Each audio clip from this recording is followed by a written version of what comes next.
And when the Commonwealth's rebuttal is done, we're going to move to the next portion of the procedure process, which will be the closing arguments and the legal instructions. All right. So that comes after the Commonwealth's rebuttal witnesses. So that's kind of where we are at this point.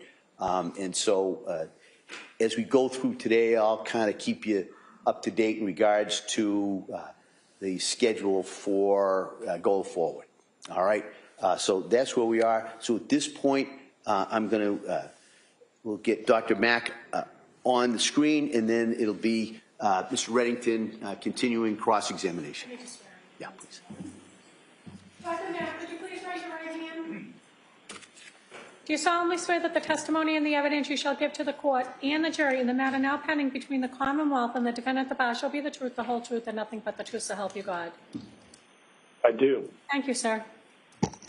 All right, Attorney Reddington. Thank you. Sir, how many times have you testified in courts on the issue of criminal responsibility? I would estimate 1 or 2. So if you estimate 1 or 2 times, would this be your 3rd time? By that estimation, yes. Okay, so it's not by my estimation, though, it's by your estimation, and you would know better than me, right? Yes. Okay, so this is the 3rd time in your career that you've testified on a criminal trial on the issue of lack of criminal responsibility. Is that correct?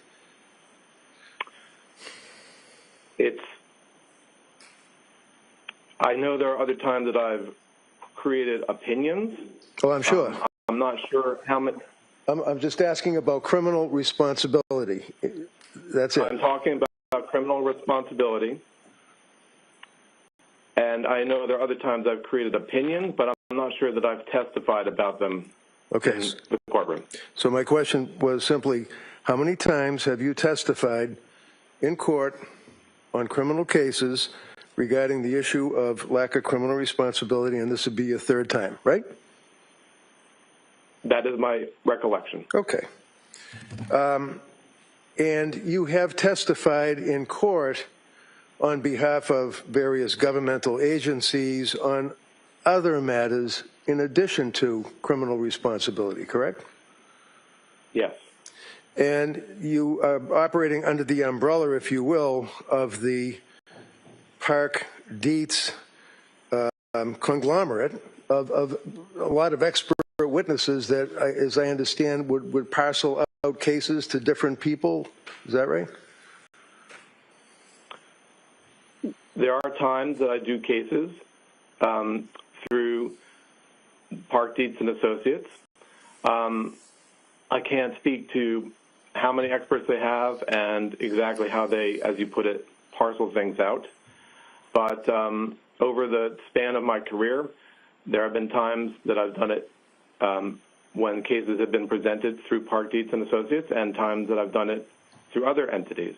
As I discussed the other day, I had a role for the state of Maryland, and at times, and in this case, there was a criminal responsibility trial that I was a part of when I had a role for the state of Maryland. So going throughout my career, it's been multiple different entities.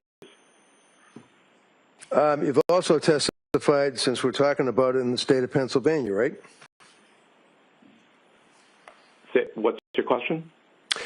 You've also testified, since we're talking about it, in the state of Pennsylvania, right? I believe I have. Was that at Park Dietz, or was that you individually, or one of your other entities? You'd have to specify which case. Commonwealth versus Torres, 342 MAL 2021, Pennsylvania. Can you cite that case again, please? Sure. Commonwealth versus Torres, 342 MAL 2021, Pennsylvania, where the court held that that would be Abram Mack, was apparently certified only in child and adolescent psychiatry. You lacked forensic certification to testify in the field that you were ostensibly going to testify in. Does that refresh your memory? No. Did you testify? Did you testify in Commonwealth versus Torres in Pennsylvania? I don't remember. How about Commonwealth versus Carter in New Jersey? You remember that one? No. Do you recall that the court held on an appeal that you used an approach that fell below the standard of forensic practice? No. How about Feder LeBron versus the Secretary of DCF, 710 Fed 3rd, 1202 in Florida? You remember that case, I'm sure, right? I do. And in Feder, there was a gentleman, Mr. Feder LeBron, who was a Navy veteran, who was a single father and had a child. And he was a member or a person that was able to get benefits from what's called TANF, T-A-N-F, Temporary Aid to Needy Families. You remember that? I do. And the state of Florida decided that because needy families consisted of either minorities or drug users or people that would not be reliable to work in the confines of working underneath the TANF, so they wanted to have blood testing and drug testing of all the people that were temporary aid to needy families, right? That's your conception of what was happening with that. Well, it's my conception from reading the case, sir. Do you agree, sir, that TANF is an acronym for temporary aid to needy families? Yes, it is. Do you agree, sir, that this gentleman, Mr. Feder LeBron, was a plaintiff in a lawsuit against the state of Florida? Yes. Do you agree, sir, that it was in federal court? Yes. Do you agree, sir, that in federal court, the court held that, in fact, you were unqualified to give an opinion that you attempted to give, saying that it was perfectly appropriate to test by way of urine or blood people that are benefiting from the TANF program, because your testimony was that they belong to a class of people that, I guess, had to be tested, right? I don't agree with your conceptualization. Okay, so the court ultimately ruled that your argument, your testimony on behalf of the state of Florida, the government, and you indicated that TANF benefits, applicants for TANF were people that were involved with drug use, violence, and higher rates of suicide. Remember those words, those three words? The testimony that I provided. Do you remember testifying, sir, about the people that are the beneficiaries of the TANF program, people that need aid because of needy families, are people that should be tested by way of blood or urine, and your argument, sir, was because they are of a class that would be more likely to commit a crime or have suicide or drug use. Did you testify to that? That is not the way that that testimony or that report was presented. No, okay, I disagree. So your answer is no. Let's keep it that way. Your answer is no. So you recall, sir, that there was an appeal, and in fact, on the appeal, it was determined that, again, yet again, you were not qualified to offer a relevant opinion because, number one, you never studied the TANF population. Recall that? No, that is not the correct conceptualization. Says you. Number two, that you did not survey any data. Recall that, sir? Specifically in Florida is the nuance on that issue. And number three, that you had no research whatsoever on the data that you based your opinion on. Would you agree with that, sir? No. Do you agree, sir, that the court held that you relied on other researchers' studies and didn't make any effort whatsoever to form an opinion based on your own research? Do you agree with that? I don't remember the specific language of the court. All right. Do you recall that ultimately your testimony was stricken? No, I don't believe that it was stricken. Okay. In any event, sir, you would agree with me that you have a memory of Avram Mack being subject to this attack, if you will, by the attorneys on behalf of the people that were involved with TANF, right? You remember that much, right? Yes, okay. I do. Thank you. Now, in summary, sir, you're here to testify in front of this jury regarding your testimony and opinion that you've given regarding Lindsay Clancy's state of mind at the time of the killing of her children. Is that correct? Yes. And you evaluated her in 2026. Is that right? Yes. So you really evaluated her about 3 years after the incident that occurred in January 22, right? January 2023. So you do recall the date that the incident occurred, 23, right? Right. So to answer your question about the answer is right. Yeah. Okay. And in reference to your answer, sir, you would agree with me that there was a significant passage of time between the incident in 2023 and when you saw her about 2 or 3 months ago, right? Correct. Okay. And you drove out there with the guy that's going to be in here testifying in about an hour or so, Helbrun. Is it Helbrun or Heilbrun? When you say that I drove out there, I'm just asking the guy's name. Is it Helbrun or Heilbrun? you'll have to ask him how he likes to pronounce it. Well, did you know how to call him or what to call him when you were out there with him for 2 days at Tewksbury? Kirk. Kirk, okay. And you met Kirk, I imagine, that morning that you were going to evaluate Lindsay? Yes. And what was the date that you evaluated her? Was it February date? I think the first date was April 10th. Okay. The second date was April 12th, and those were the 2 days that I was there. Right, because Kirk had to give her psychological testing on the middle day, right? Correct. Okay, so did you stay in a hotel or a van, or where'd you stay? You're asking me where I stayed? Yeah, I don't want to meet up. I just want to know where you stayed. I stayed in Massachusetts. Where? I believe in Wellesley. Where? Was it like a Holiday Inn? Was it a Ritz-Carlton? Where? A private home. A private home, okay. Kirk didn't stay there, did he? I don't know. You don't know? No, he didn't stay there. He didn't stay there, that's for sure. Okay. So in any event, you must have had plans to meet up with Kirk at Tewksbury Hospital, right? I did meet Dr. Halpern at Tewksbury Hospital, yes. Okay, I'm calling him Kirk because that's what you told me is that you refer to him as. But it's Dr. Hoffman, how do you pronounce it? I believe it's Heilbrun, but you'll have to ask him how he prefers it. Okay, I will. And then did you meet him in the parking lot of Tewksbury? Yes, I think that's right. And or in the lobby. Sorry, what'd you say? Or in the lobby. Okay. So when you went there on that date in April, the first day, you already had your information that you were able to form your opinion based upon. Is that right?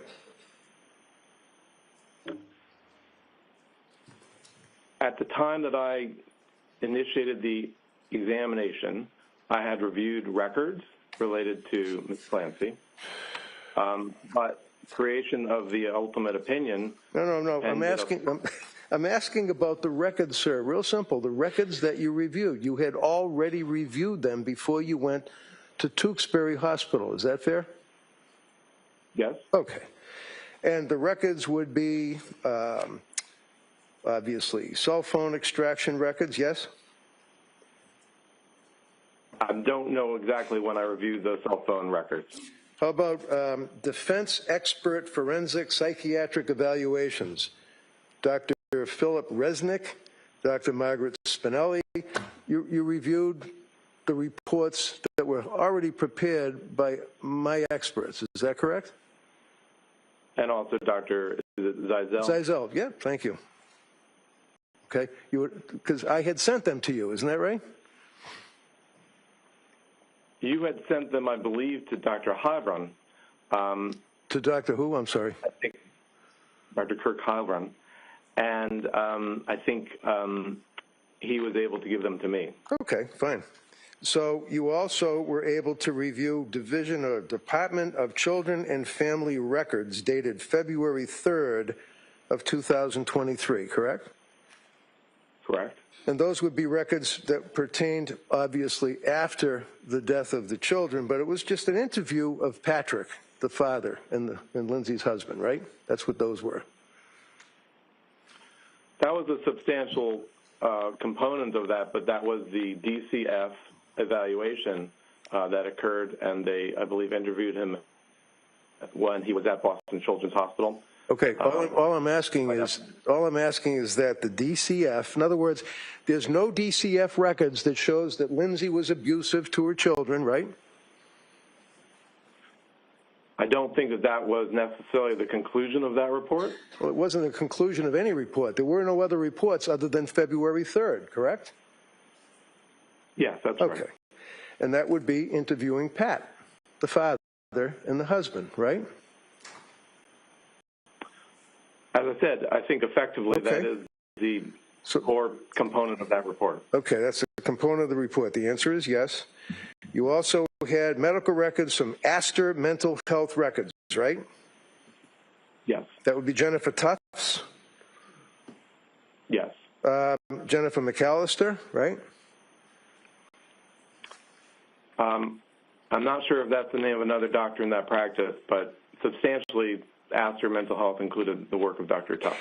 Dr. Tufts. And how about nurse practitioner Gelada? Did you review her records as well? The records of hers that came from the organization that she worked in, yes. What organization was that, do you know? I'm not exactly recalling the title of it, but I believe it's South Shore Mental Health, but I'm not exactly sure of the exact title. Boston Children's Hospital, Brigham and Women's Hospital, and McLean Hospital records. You reviewed them, correct? Yes. Spalding Rehab, right? Yep. Tewksbury Hospital from March 27th of 23 up through April 1st of 26, which is a little bit before you saw Lindsay, right? Correct. They were about 7,000 pages, a lot of paper, right? Yes. Toxicology records, police reports, grand jury testimony, you read all that too, right? Correct. Police interviews of witnesses, right?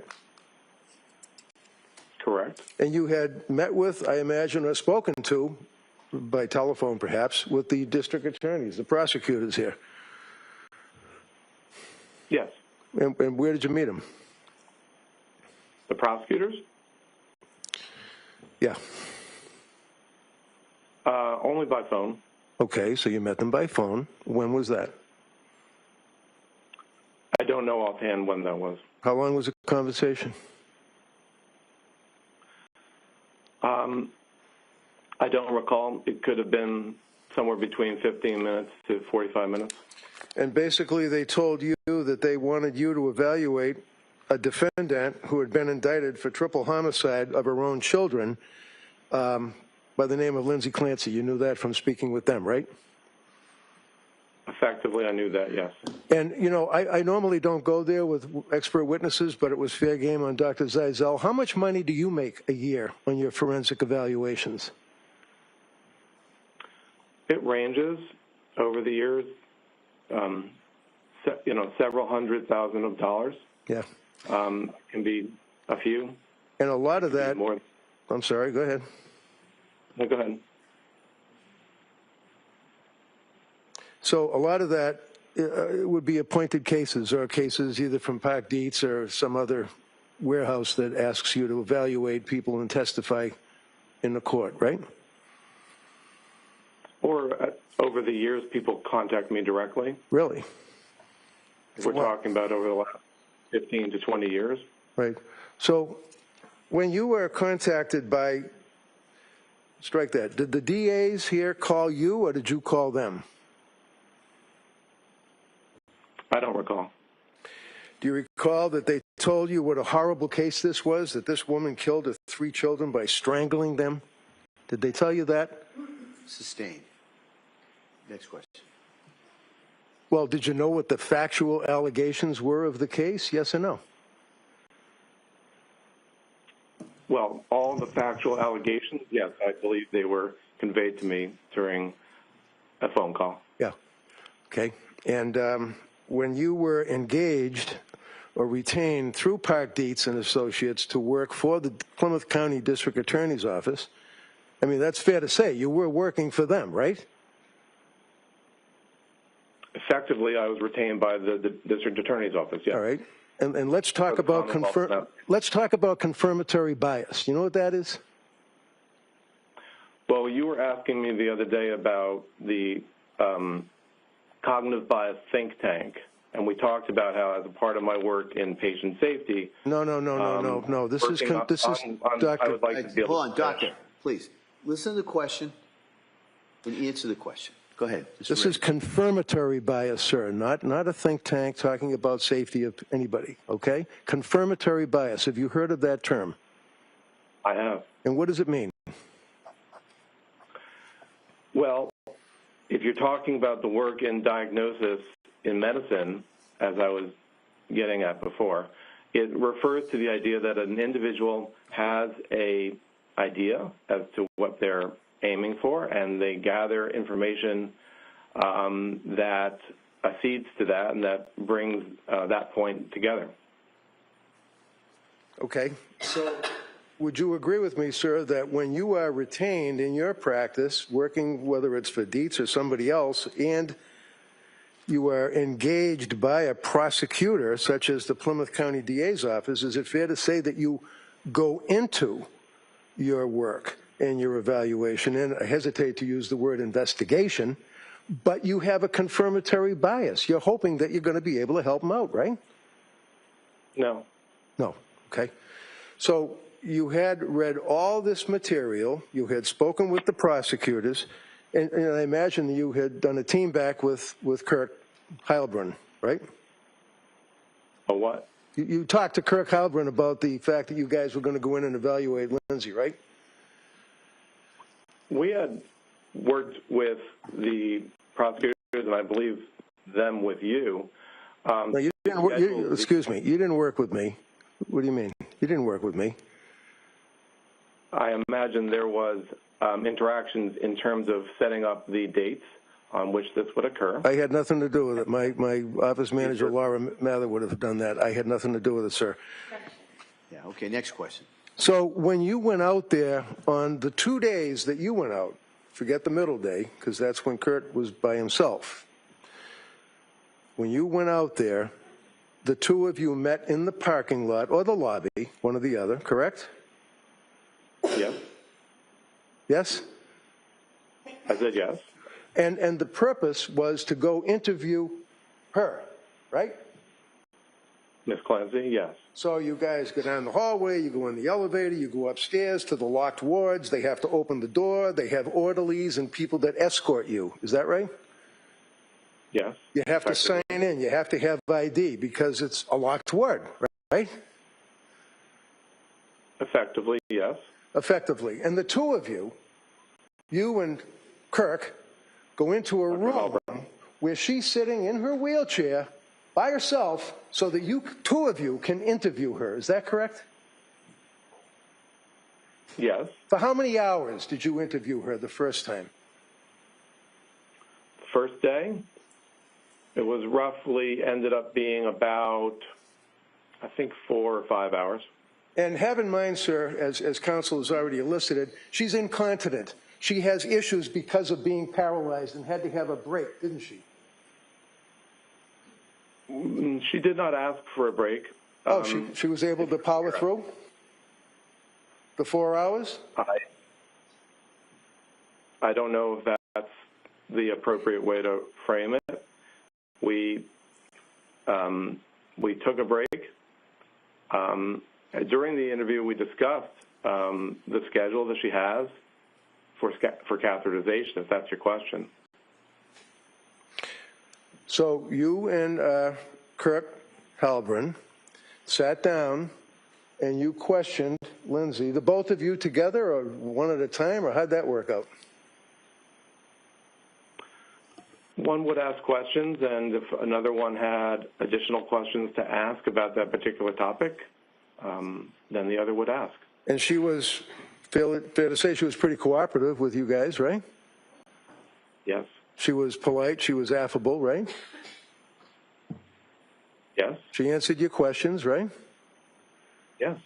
And then when you concluded that first day, then the next day, Kurt Heilbrunn went on his own to Tewksbury and had another multi-hour interrogation, questioning, or whatever of Lindsay, right?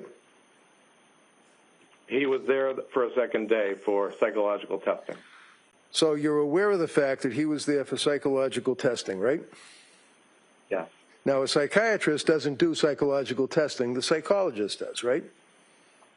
Typically, that's true. And there are a number of tests that are administered to people when they are being evaluated for purposes of a criminal case such as this, right? There is a number of different tests that test different aspects of an individual's psychiatric or psychologic or cognitive functioning. Right. Like, for example, you want to determine, I would imagine, whether or not they're lying or exaggerating or minimizing their symptoms, right? That's always an interest, yes. And it's of interest because if a person is, in fact, masking or lying about their mind, trying to fake out an evaluating forensic psychiatrist or psychologist, when you say that's of interest, that's something that can be a test result that a jury could look at, right? Well, I'm not sure if there's a test that specifically states a person is lying. No. You ever heard of the MMPI? I have. Okay. You ever heard of the K scale? Yes. What is that? Well, the K scale is among the internal validity scales of the MMPI. The MMPI is an assessment of the individual's personality. Okay. So let's focus on the K scale, sir. When you say that it's a, let me ask you again, what is your understanding of what the K scale is seeking to find out? I answer this in the context of the purpose of the MMPI and what the MMPI is designed. What are you smiling for? This is not funny, sir. Sustained. Next Well, question. you know, Next question. MMPI, K scale, focus. What does it mean, sir? So the MMPI is an assessment of personality, and it is a set of questions that the individual responds to provide the test and to provide the user of the test to understand what is their personality like. The K scale is a set of questions embedded in the MMPI that are designed to see whether or not the individual is exaggerating in their responses, generally speaking. Okay. Or lying, right? They call the K scale the lie scale, right? Well, if you're simply referring to your own personality style, the issue is whether or not the answers are reliable or valid. It's not a matter of assessing if the person is lying on the MMPI. Does the MMPI assess to any degree whether or not a person is lying, in your opinion? No. No? So let's stay with Dr. Mack's opinion on the K scale. What would that do? It would determine if somebody is not being truthful about their symptoms or they're exaggerating their symptoms? Well, the MMPI assesses the individual's personality and their thoughts about themselves. So the question is how to get an accurate reading of the person's personality. If it is the case that they are having a deviation on the K scale, then you might not utilize the MMPI as a whole. But the MMPI is not designed in a sense as a lie detector. So what does that mean, sir, when you say if there's a manipulation of the K scale? What does that mean? I don't think I used the word manipulation. What word did you use? I may have said deviation. Okay.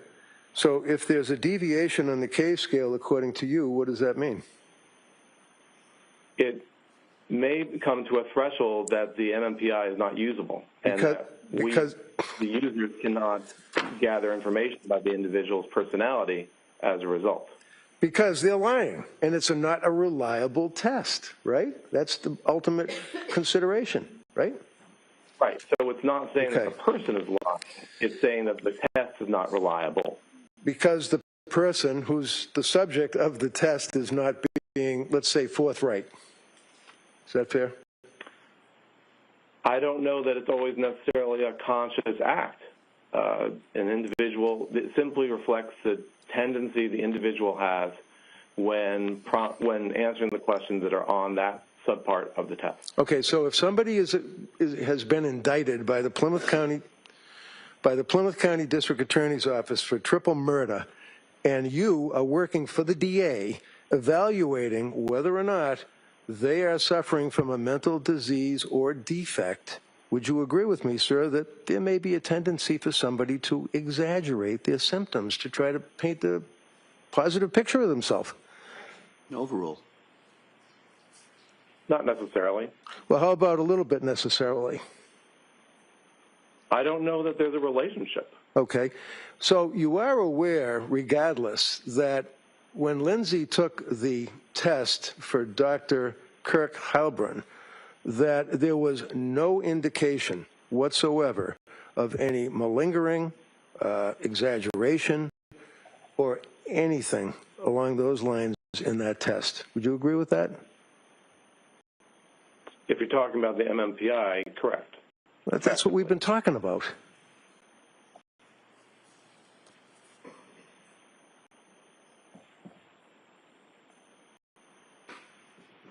I don't know. We're looking at each other, right? I wasn't sure if he was going to answer, but let's ask the next one. Yeah, okay. So you, tell me again what your answer was, sir? That effectively that's what the testing elicited, that her K scale effectively, it was a valid test. Okay. Now, you, in your review of all of the records, Tufts, Gelada, McLean, you knew that one of the health care providers, which would be Gelada, was focusing on the possibility that Lindsay could have been suffering from bipolar 2. Is that right? I'm aware that that was on her mind, that was something she was concerned about, yes. And bipolar 2 is quite common, is it not, sir, as a precursor of a person who is suffering from postpartum depression or postpartum psychosis, right? I don't understand your question. Okay, well, how about, is it appropriate in Dr. Mack's opinion to give a person suffering from bipolar 2 or bipolar 1 an SSRI? An individual, there is a need in one's practice, traditionally at least, that if an individual might be suffering from bipolar 1 or bipolar 2, to avoid using SSRI medications. However, that has been reduced in terms of our worry about that over time, but that was maybe 20 years ago, 15 years ago, something that psychiatrists were more concerned about, but the concern has lessened over time. It has. So in your opinion, sir, it's okay to give a woman who is coming to you for help, who's been diagnosed with a bipolar 2, it's okay to give her the SSRI, in your opinion. Is that what you're telling this jury? That's not what I said. Oh, okay. Tell me what you said. I said the concern about the relationship between SSRIs and mania or bipolar disorder has lessened, but that doesn't necessarily mean that people's practices have changed. And when you say mania, what does that mean to you, sir? Mania is a state defined in the DSM. I believe we discussed this the other day. Well, go ahead. What is it? What are the symptoms of mania? So mania is a condition, and it's defined not only by the symptoms that I'm going to mention, but also by a time frame. And as we discussed the other day, it is a mood state that is used as a building block for bipolar type 1. So one would need to see 7 days consecutive and where the following symptoms, 4 at least of the following symptoms are present most of the day for all of these days. And that would include a thought process called flight of ideas. Secondly, distractibility. Thirdly, an engagement in activities that are pleasurable but have painful consequences. Rapid speech, or what we would call pressured speech. Pressured speech. Or rapid speech. Additionally, grandiosity and an exaggerated amount or excess degree of goal-directed behavior. And what is your... go ahead. Go ahead. What is your understanding, sir, of the symptoms of bipolar 2? So bipolar 2, well, we didn't finish the definition of bipolar 1, but in terms of bipolar type 2, one would need to have had a major depressive episode. I believe we discussed that the other day as well. And also one needs to have had what's called a hypomanic episode, which is similar to a manic episode but lesser in terms of time course that's required, and only 3 out of the 7 symptoms are required. So bipolar 2, you would agree with me, sir, is in fact a major or a serious mental illness, right? Yes. And your opinion, after you had your opportunity to go back again with Kirk on the 3rd day and interview Lindsay in Tewksbury Hospital, and how long did you interview her for the 3rd day, asking her questions? I'm not sure I remember. It was perhaps 3 hours. So after you completed your evaluation, you came to a conclusion that, in fact, Lindsay was suffering from a major mental disease or defect, to wit, bipolar 2. Is that correct? No. No.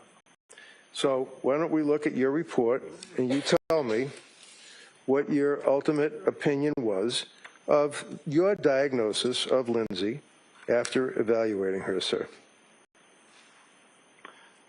I think I said this the other day that my Why don't you say it again, sir? Yes, I'm happy to. My opinion was that, and is, that she suffered from a major depressive episode and that was a part of major depressive disorder. Well, looking at your report, sir, on your conclusions, would you agree with...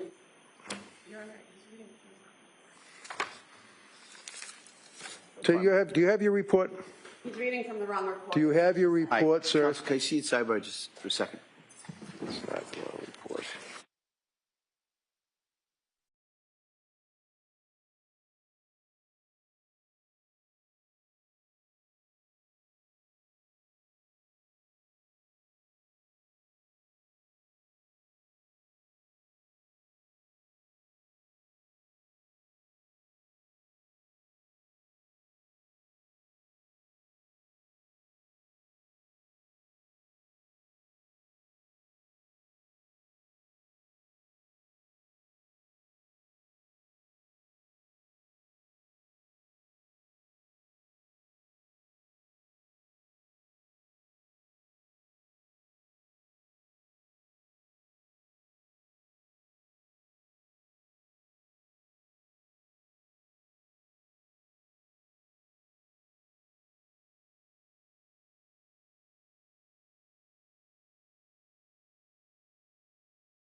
So, sir, you would agree that your opinion on page 35 is that at the time of the incident, that Lindsay Clancy was suffering from a mental disease, and then you have the opinion, however, she retained substantial capacity to appreciate the wrongfulness or criminality of her conduct. Is that correct? Did I read that right? And the mental disease from which she suffered, in your opinion, was a mood disorder, major depressive episode. Is that right? Yes. And you further opined that she may have also had an anxiety disorder that preceded or continued to be present while the major depressive episode proceeded through January 24th. Is that right? Yes. Okay. Now, you're aware that she has been at Tewksbury under a particular diagnosis of a mental disease or defect, right? Yes. What is that? I believe it's adjustment disorder. Adjustment disorder. Is it not your understanding, sir, that she's suffering, according to diagnosis, bipolar disorder? I think well, you'd have to show me where you're referring to. So, did you have a chance to review Dr. Helbrin's report? I did. And do you know what Dr. Helbrin's opinion was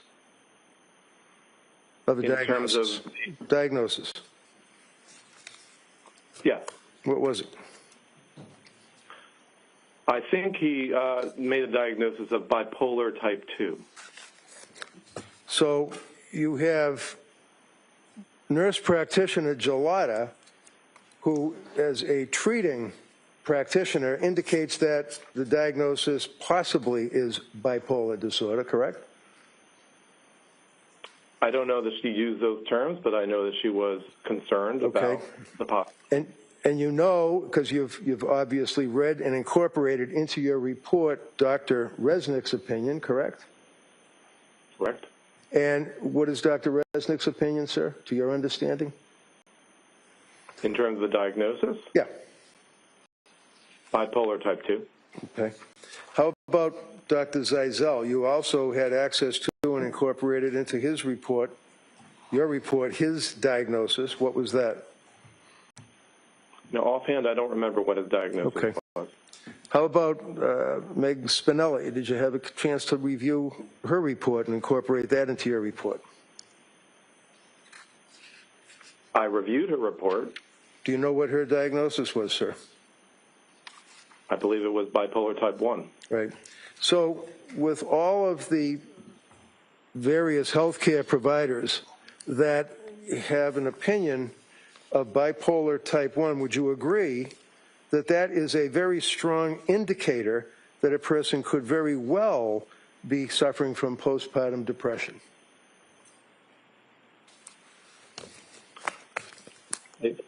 I'm confused by your question because that last piece is not necessarily inconsistent with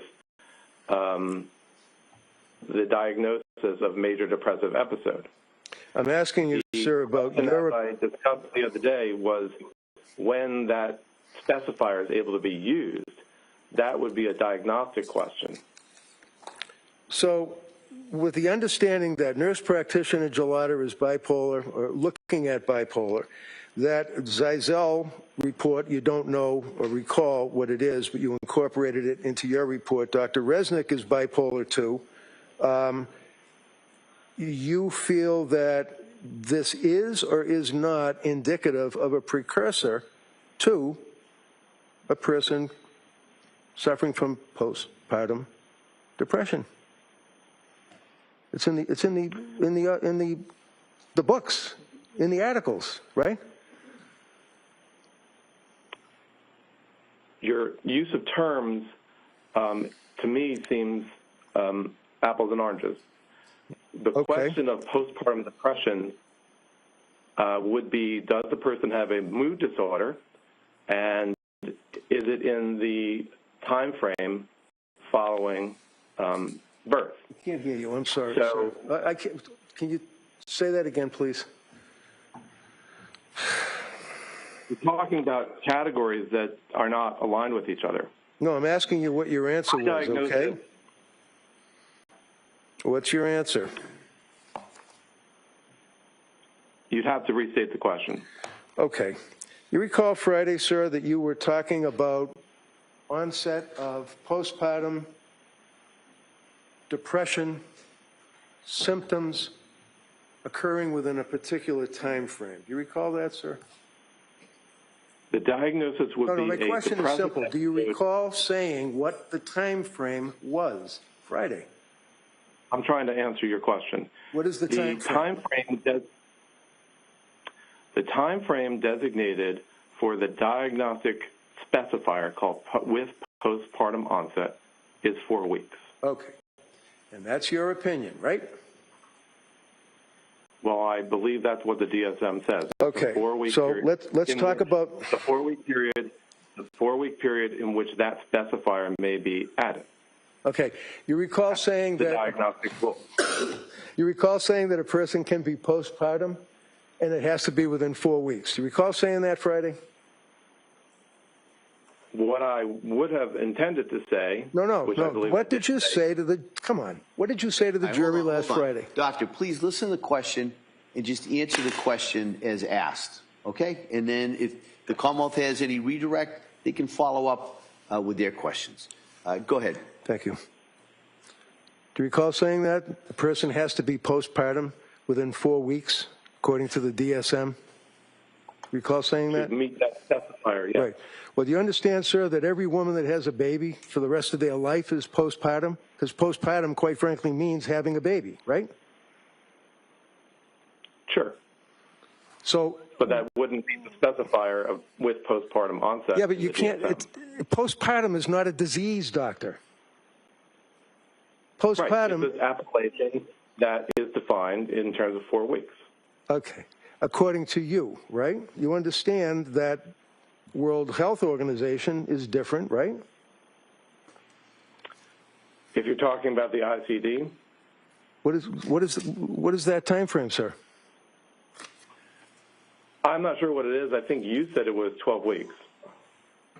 How about the proposal to amend the DSM-5 text revision, or TR? What's the proposal for that? Well, there's a proposal specifically around the proposed diagnosis called postpartum psychosis, and for that, it's a 6-week period. So you've got 4 weeks, you got 6 weeks, you got 12 weeks. Would you agree, sir, that postpartum depression, postpartum psychosis can occur up to a year or even a year or longer? I don't know, but I am telling you what the DSM says in terms of how to diagnose it and how to code it. Okay. You would agree, sir, that she is at Tewksbury with a diagnosis of bipolar, right? That may be among her diagnoses. Okay. And she's on medication, right? Yes. And she hasn't had, over the past 3.5 years, any problems with sleep, anxiety, depression, symptomology of the same while she's been medicated at Tewksbury, right? She has not demonstrated any signs of mania. And she hasn't demonstrated any signs of anxiety either, has she, while she's been on the medication, the right medication, right? I note that she's complaining of anxiety. I'm not sure she's demonstrating signs of anxiety. Other than the fact that she's paralyzed and has to be in a wheelchair, she's not exhibiting the inability to bathe, the inability to emote, to have feelings, to talk to people. She's able to communicate with people, right? Yes. Okay.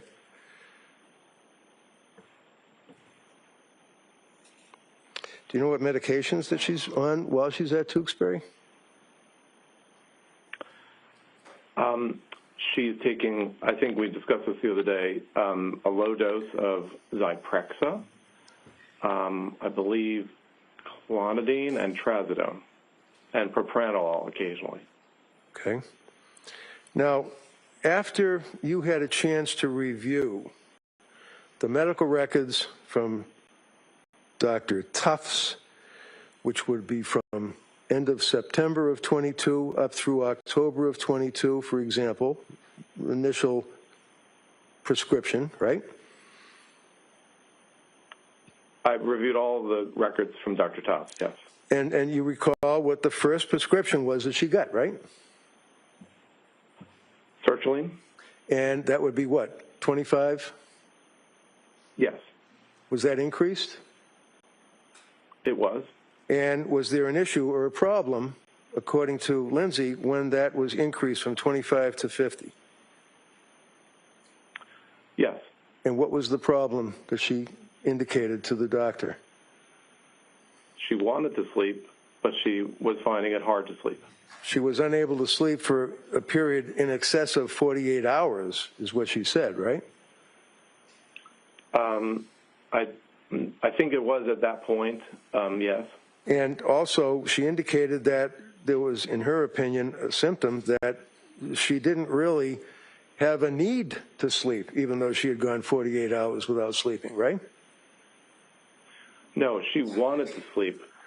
Well, would you agree with me, sir? She was tolerating, she described that she was tolerating during the daytime and functional sufficiently without the sleep, but she found that she was trying very hard to sleep and she couldn't sleep.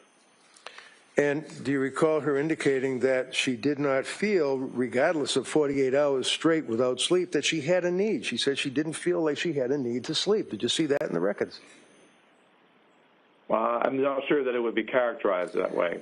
Did you see? Okay. Did you see anything in the records? Wanted to sleep. All right, one at a time. Go ahead, Mr. Wright. Did you see anything in the records that indicated that she complained of the fact that she had gone 48 hours without sleeping after she was on the sertraline, and then felt that she did not need to sleep, even though she'd been without for 48 hours?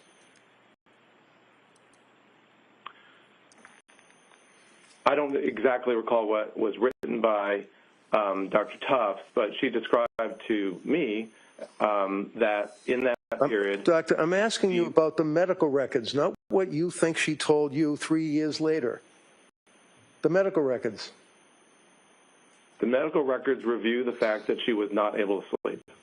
And would you agree with me that one of the symptoms, sir, that you would be concerned about as a psychiatrist is when a woman who is postpartum, after having a baby, is complaining of a number of symptoms, one of which is that she went a long period of time unable to sleep, but didn't feel that she had the need to sleep?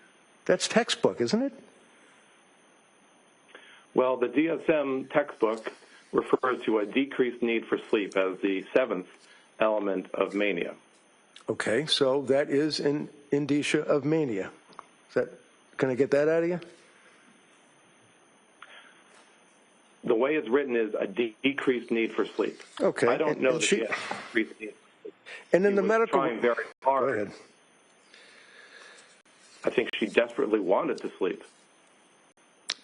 Is that what you think, sir, or is that what your opinion is based on the medical records?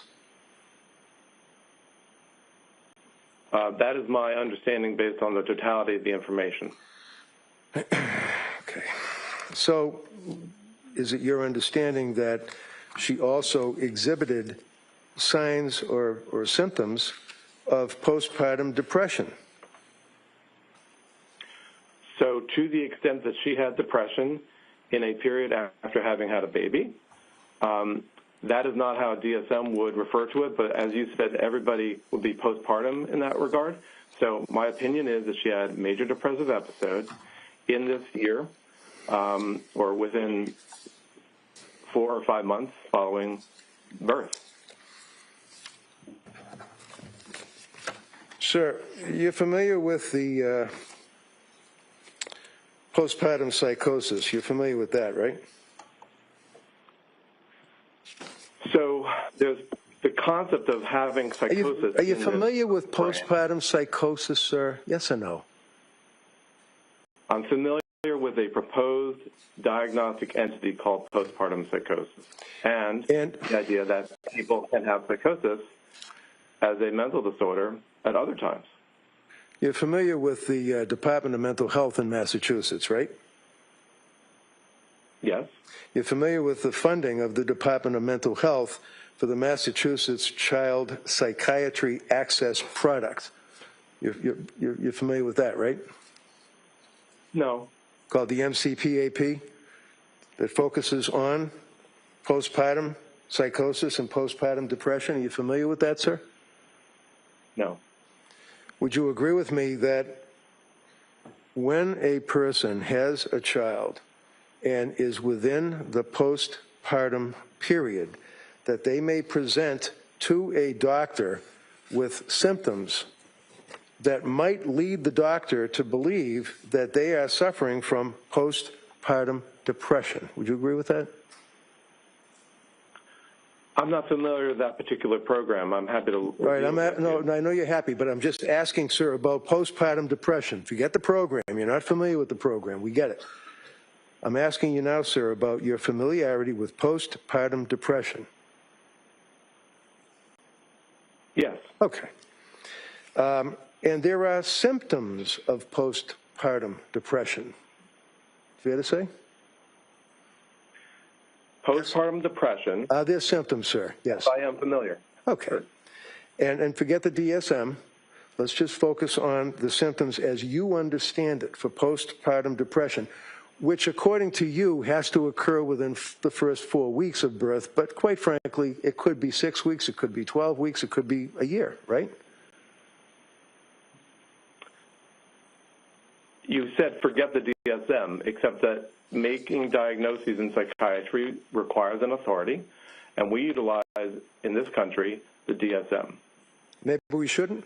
So, All right, sustained. Next question. So are you familiar, sir? You're not familiar with MCPAP for mothers in Massachusetts. You're not familiar with that subsidiary of the Department of Mental Health, right? no. Are you familiar with the Department of Mental Health postpartum psychosis provider training? In other words, what the LISCWs are learning and what the psychologists or psychiatrists working for the DMH are learning about postpartum depression, postpartum psychosis. Are you familiar with those standards? No. How about the Edinburgh postnatal depression scale? We talked about that Friday. You're familiar with that, sir? I am. But you don't feel it's important. You think the regular GAD scale, general anxiety scale, is sufficient, I guess, right? I don't think I said that. Oh, okay. So do you think that the Edinburgh postnatal depression scale is important as a tool for a diagnosing physician dealing with a woman that's within the time frame and exhibiting symptoms of postpartum depression? Yes. Okay. So what was Lindsay's scale, if you know now? You had the weekend, I imagine, to look it up. I don't offhand know what it was. Okay. So if I offhand told you that it was pretty much off the chart, would that have any impact on your opinion as to the utility of the postnatal depression scale that was administered to her? That's another form of the question. No, sustained. I mean, overruled. Let me ask. Sorry. It's a scale that elicits distress, which she had, and it elicits depression, which she had.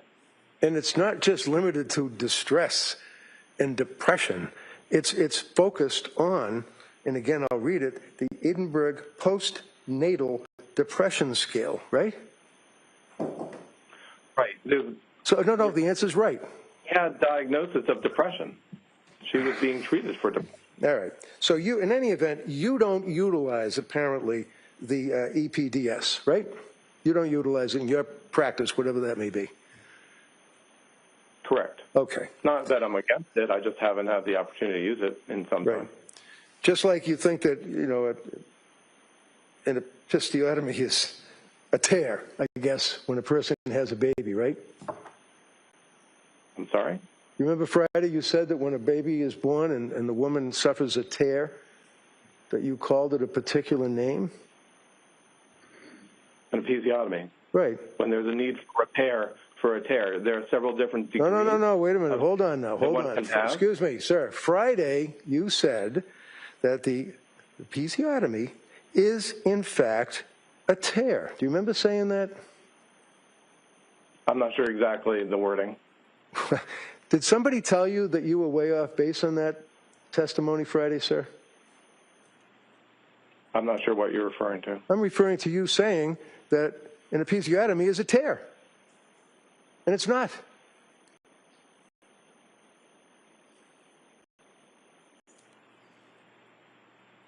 And, Your Honor, is there a question before the witness? I already asked the question. I'm looking at him staring back at me. All right, why don't you The last, just, hold on. Well, you can rephrase that. Do you remember saying Friday that episiotomy is a tear? Do you remember saying that to this jury, sir? Uh, I don't remember the exact words that I stated. Okay. Did anybody over the weekend tell you that in fact you were wrong and that it is a surgical procedure and that a natural tear has nothing to do with that procedure other than repairing? Anybody talk to you about that at all over the weekend? No. Okay. No. So you would agree with me at least that postpartum depression, even though you don't use the EPDS, does have symptoms that a doctor would consider if a patient came to him or her for help, right? Yes or no? So, yes or no? You're asking me about a condition which Right. is not the way that it's defined. I'm asking you, sir, whether or not you understand as a doctor that if a woman has a baby and comes to you because she is in trouble, that you would look for symptoms, would you not? Yes or no? Yes. Okay. Yes. And if the woman told you that she was less able to laugh, no emotion, unable to see the funny side, is that a symptom, sir, in your opinion, of postpartum depression? Yes or no? It's a symptom of depression. Was Lindsay Clancy complaining that she was unable to laugh or emote or see the funny side, if you will, of life when she went to see Dr. Tufts and Dr. Gelada? Do you recall that, sir? Yes. Okay. Okay, so let's just say the next issue would be stopped looking forward to things. You're familiar with that? People don't look forward to things, and they, what is that called? Anhedonia or something like that? Right. So that was one of the several elements of major depressive episode that I referred to the other day. Right. But it's also one of the symptoms of postpartum depression, correct? They are the same. When Okay. you have depression and you meet the qualifier, then you can call it depression with postpartum onset. How about a person that comes to you and says that they're anxious and worried constantly for no good reason? Would you agree, sir, yes or no, that that's a symptom of postpartum depression, according to the authorities? So, can you answer that yes or no, sir? It's real easy. Sir. All right, hold on. If you can't answer the question as asked, doctor, just say you can't answer it as asked, and I'll ask counsel to rephrase it. Go ahead. Yes. So would you agree with me, sir, that the next symptom of postpartum depression would be anxious or worried for no good reason? So I can't answer that question. You can't. You can't? I said I can't. Okay. Was Lindsay Clancy expressing to the doctors and the nurse practitioners and the LICSWs or whatever on the medical records that she was anxious and worried on a daily basis for no apparent reason? Yes. Did Lindsay Clancy also indicate that she would have episodes of fear or panic for no good reason?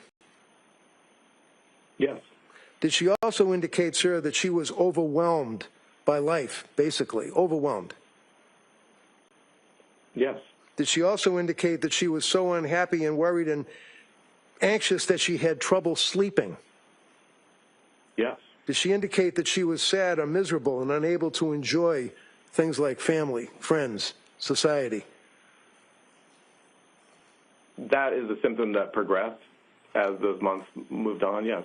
Sure did. Did she also say that she's unhappy? She was so unhappy that she was crying on a daily basis? Yes. Did she also indicate that she had thoughts of harming herself? Well, or suiciding. Yes.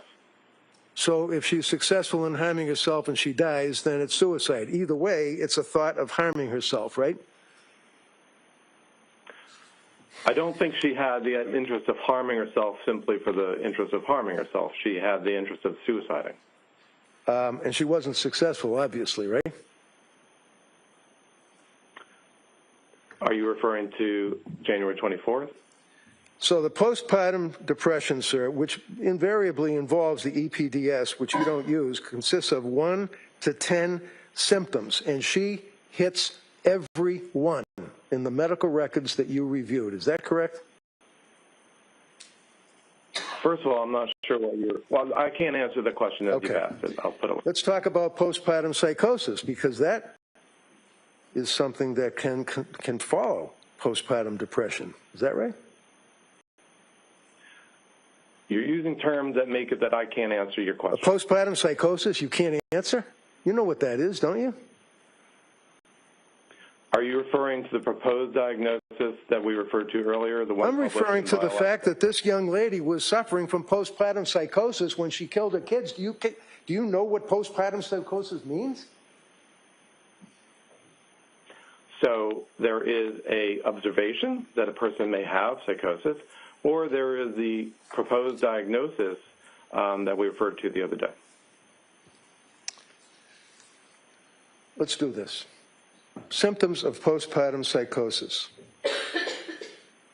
Number 1, hearing voices. Would you agree, sir, that hearing voices is indicative of having a symptom of postpartum psychosis? You're referring to a condition or an illness called postpartum psychosis, and I don't know that I can answer questions as a psychiatrist based on that. Would you agree, sir, that when a person is suffering from postpartum psychosis, you understand that term, do you not? When we elicit, do you understand the term postpartum psychosis? It's real easy. Do you understand that term? It's actually not easy. It's serious, but when we do elicit psychosis after a birth, we take it very seriously. Typically... Who's we? Who's we? We take it seriously. No, who's we? We psychiatrists. I as a psychiatrist. Yeah. So would you agree with me, sir, that when you are diagnosing, if you do, a patient that's coming to you for help after having a baby, so it's postpartum, and has been through, let's say, postpartum depression, and is now complaining of hearing voices or a voice commanding her to act, that is a symptom of postpartum psychosis, yes or no? Is it? That would be psychosis.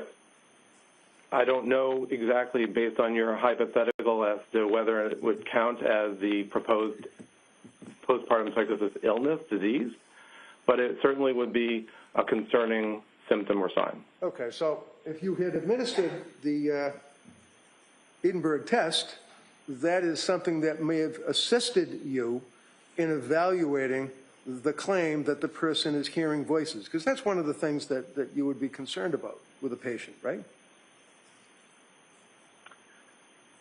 You're always concerned if you're encountering somebody who's hearing voices, especially if they're new. Especially if they're a mother, right? Anybody. How about thought broadcasting? You ever heard of that? Yes. Okay.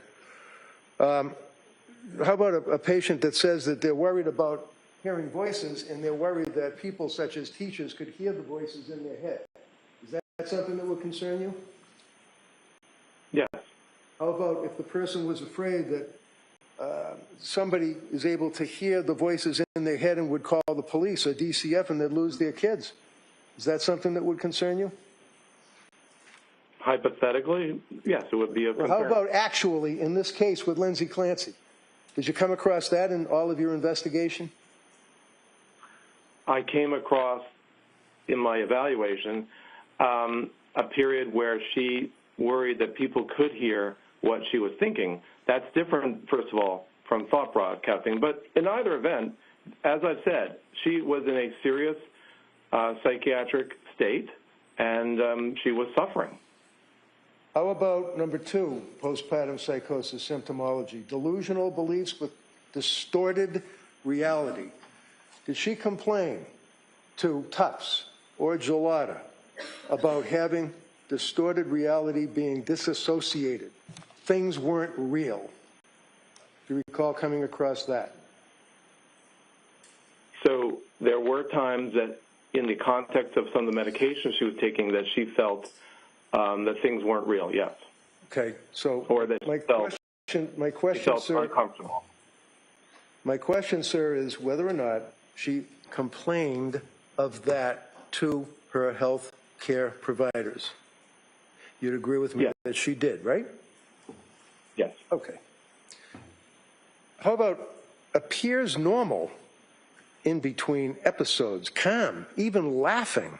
Would you agree with me, sir, that postpartum psychosis waxes and wanes? It comes and it goes, right? So are you referring to a particular I'm asking you a simple question. Do you agree that postpartum psychosis waxes and wanes, that it can come out of nowhere and then leave, and a person can appear normal? They can even laugh. Would you agree with that, sir? Are you referring to postpartum psychosis and illness, or the findings of psychosis in somebody who's postpartum?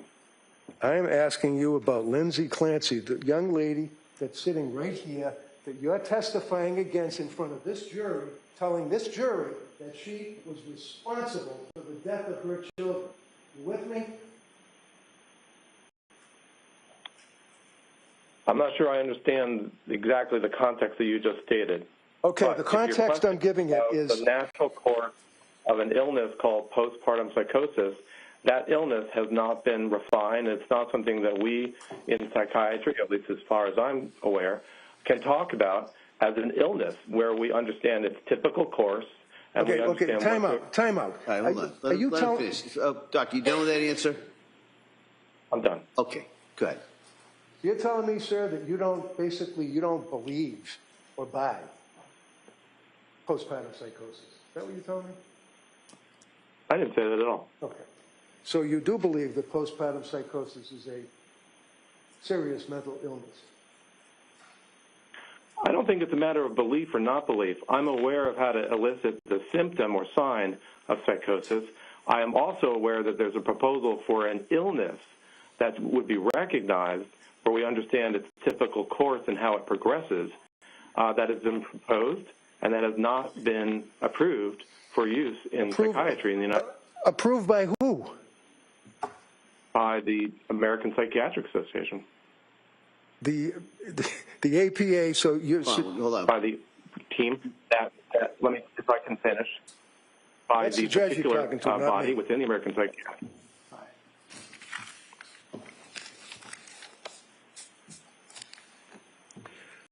Do you agree that postpartum psychosis is a legitimate disease or defect?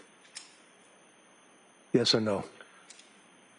When you have a symptom or sign of postpartum of psychosis at any time, but particularly in the postpartum period, it is a legitimate finding and something to be concerned about and to treat. Okay. And when you say within the time frame, you're referring to the Dr. Mack time frame of 4 weeks, right? No, I think, as I said, any time that a person has psychosis. Okay, so the issue about 4 weeks has to do with how we would diagnose it or what wording we would use to diagnose it. But that doesn't have to do with the reality of the individual. Okay, so any time that there is a psychosis, and if it's postpartum, you would agree that you can put the two words together and it's postpartum psychosis, right? You would not utilize that in your diagnostic terminology. Okay. Well, you would agree, sir, that and you would be concerned about it. According to the DSM, you would not utilize that. I'm sorry. Doctor, if you could repeat that answer. We had some problems following it. Go ahead.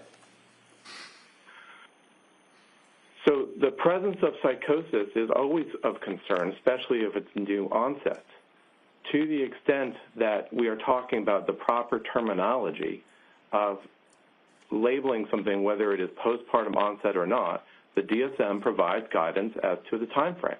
That is different than my saying that it is a not serious condition. So, symptom number one, complaint, according to the Mass General Hospital, major research project, along with the Department of Mental Health, dealing with postpartum psychosis, would indicate that hearing voices, a voice commanding her to act, is a symptom of postpartum psychosis. Do you agree with that? Yes or no? Just give me a yes or no. I can't answer that. Okay, the answer is no.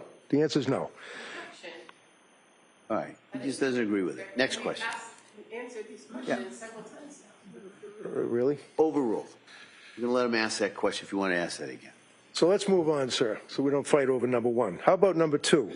Delusional beliefs, distorted reality. Would you agree that that's a symptom of postpartum psychosis, sir?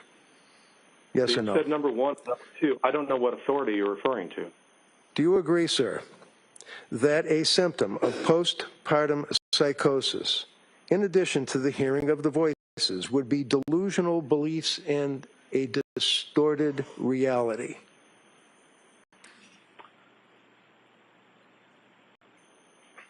I can't answer because I still don't know if you're referring to the phenomenon of psychosis or you're referring to some illness. I'm referring to the illness that Lindsay Clancy was suffering that's in her medical record, sir, that you tell this jury you read. That's all I'm asking. Well, I didn't find any evidence of psychosis in her record. Okay. Other than... Was there any was there any indication that she was hearing voices? Did she complain about that, sir? Yes or no? She complained about intrusive thoughts. Okay. If that's what you're referring. How about the delusional beliefs and distorted reality? Do you recall her complaining about distorted reality, sir? Yes or no? I'm not sure she used those terms. If you're referring to... No, never mind what I'm referring to. Your answer is no, right?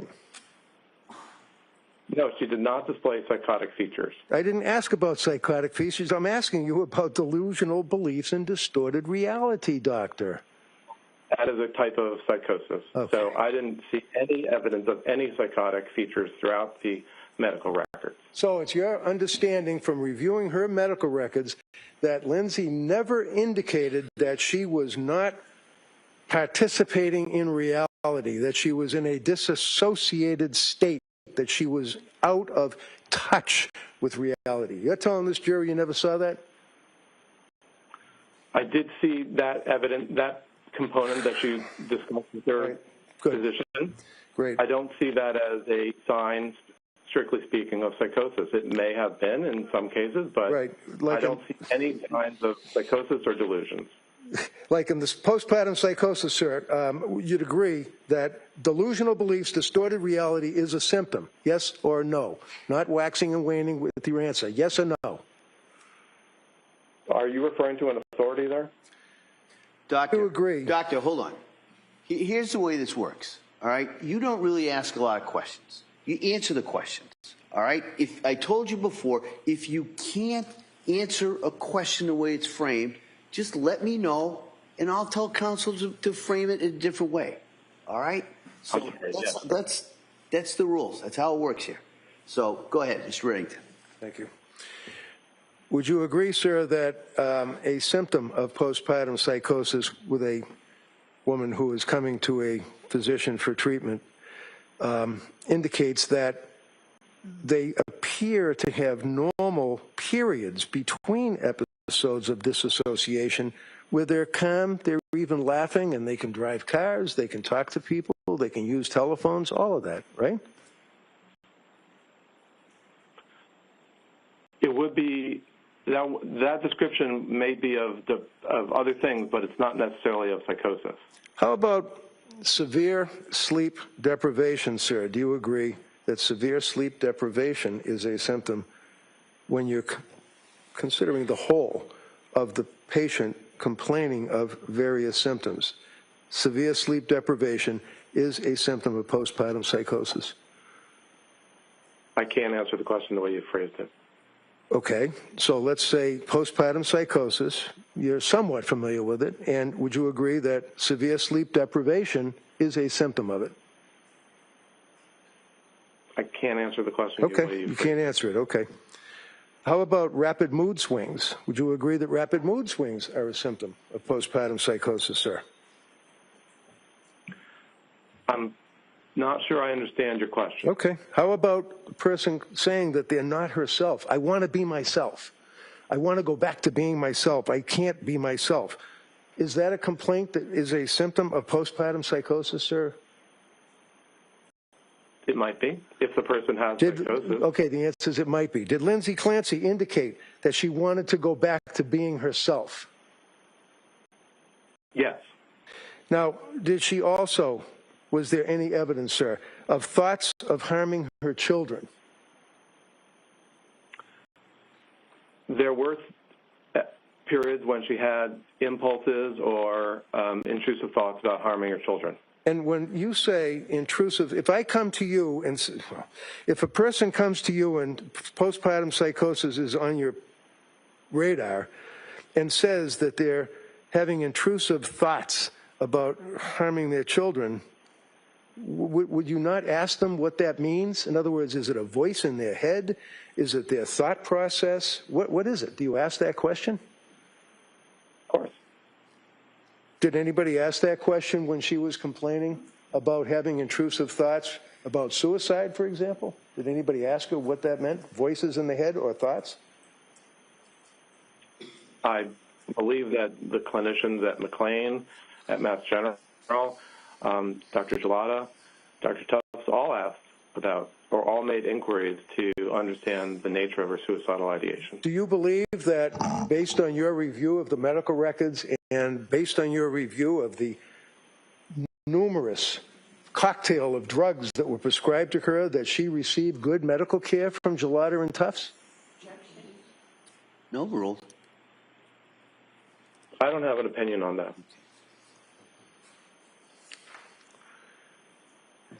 Did she complain that she was not herself and her family could see the change? Yes. Okay. Did she also complain of thoughts of suicide? Yes. Did she also have poor insight? I'm not sure that she had poor insight. Well, if you are looking at postpartum psychosis and the symptoms are 1 through 10, if a person is complaining to you as a doctor, and when I say complain, I don't mean complaining, I mean that's medical language, that they're complaining or giving you a symptom, of 1 through 9, that is a very, very strong indicia that the person is suffering from postpartum psychosis, is it not? 1 through 9, I'm not sure I can answer that question. Okay. How about blood tests? You think they're important when you're dealing with prescribing medications like Tufts was after a month? They can be. And do you think, sir, to a reasonable degree of medical certainty that a person should be given a basic blood test when you're prescribing these medications to them? No, overruled. There are some situations where blood tests are required or needed, and other times when psychiatrists may feel comfortable making prescriptions without such tests. So there is a further test that can be given that would actually determine whether or not a person's enzymes are reacting to the drugs, the narcotics that are being prescribed to them. Isn't that right? You say narcotics? Well, drugs, you know, sure. like sertraline or... Can you say the question again? Sure. Prescriptions. When a person is prescribed prescriptions, it is well within reason that a competent physician would, number one, take a simple blood test, right? It's possible. Okay. And I guess that's up to the doctor that you're seeing, right? Well, sure, or depends on what concerns a person may have, what's their medical history. What's your awareness of other factors that are affecting their biological health? So let's take Lindsay Clancy. Depends on which medication we're talking about also. Let's take Lindsay Clancy, for example, sir. The medical records that you reviewed when she's dealing with Tufts and Gelada, did they administer any blood tests to her at all? Not that I recall. Is there a further analysis that can be performed on the blood that is drawn from the woman when she sees the doctor to determine whether or not there are enzyme reactions to the prescription drugs that they're prescribed? There are tests that can be done to determine the relative degree of one enzyme or another and how much they would do in terms of breaking down the medications, if that's what you're talking about. Well, that test wasn't administered to Lindsay, was it? I don't think so. In spite of innumerable, which we won't have to go through, complaints that she had and her husband about what was happening to her as a result of her postpartum as well as postpartum depression, symptomology of postpartum psychosis in conjunction with the narcotics, the drugs, the prescriptions that she was given. They never did any further testing, right? Correct. How about thyroid? Is that something that's important to you as a doctor dealing with a postpartum depression or postpartum psychosis? Thyroid would be important to assess in a person complaining of mood problems, yes. Well, how about a woman who is complaining that during the postpartum, which goes on ad infinitum, is complaining of postpartum depression symptoms and or postpartum psychosis? It's important to check their thyroid level, isn't it? It would be important to check thyroid in multiple different psychiatric conditions. So the answer is yes, right? The answer is yes. Well, I'm not sure that specifically answers your question. I don't care. Thank you. That's all I have, Judge. Okay. Commonwealth redirect?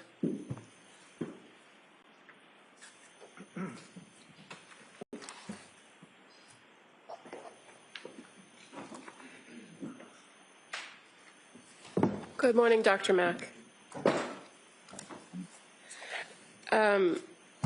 Now, defense counsel kept referring to your investigation in this case. Do you see your role as an investigator when you're retained to do these evaluations? No. And in fact, you are evaluating for a specific question, correct? That's correct. And in your evaluation in this case, you were asked to focus on the mental condition of Lindsay Clancy at the time of January 24, 2023, right? So, excuse me, he's able to answer yes or no, but this is direct, so I'm objecting to the leading. I'm going to allow just to kind of focus to the area, and then we'll go from there. Go ahead, counsel. Thank you.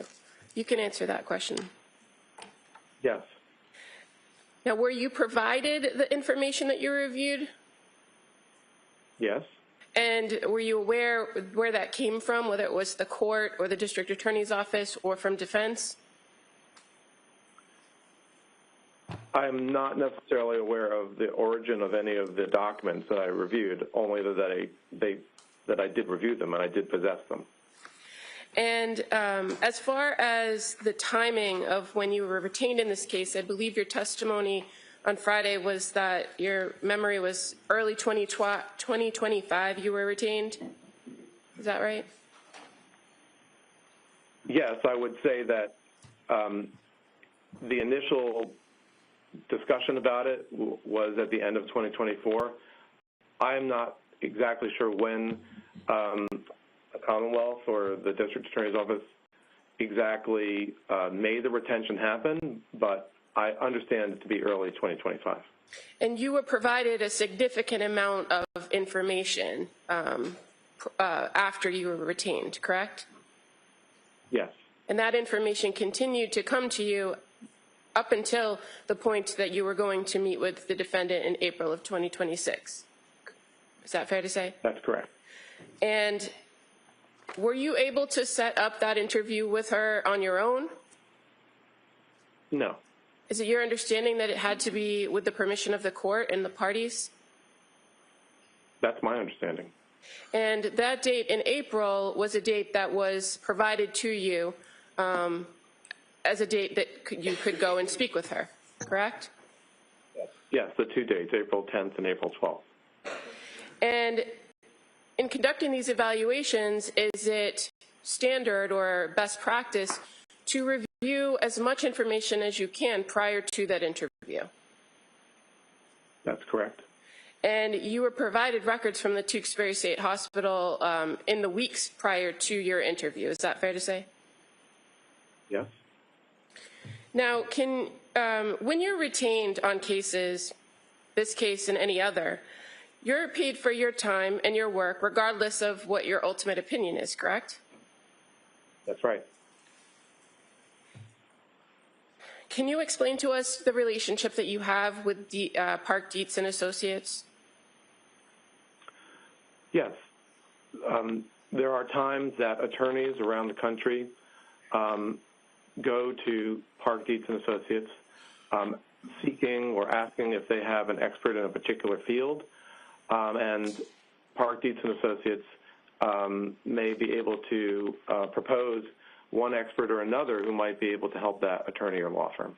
And so in your relationship with that company, you are simply an independent contractor, or are you employed by the company? Independent contractor. And fair to say, there's not kind of a group email that somebody can send out asking for experts on all these types of areas in which you testify, right? No. The Park Dietz and Associates would go to individual experts that they think might be appropriate for one or another case given the topic. Now, you were asked some questions about Dr. Halbrin, and I think last week on Friday you indicated that you didn't know him prior to working on this case. Is that correct? Correct. I had never met him. And so is he a name that was familiar to you in your area of general psychiatry? I knew that he was another expert that works with the Park Dietz and Associates group, but I had never met him. And in fact, he's not a general psychiatrist, is he? I believe he's a psychologist. Okay. And so your focus is different than his focus, correct?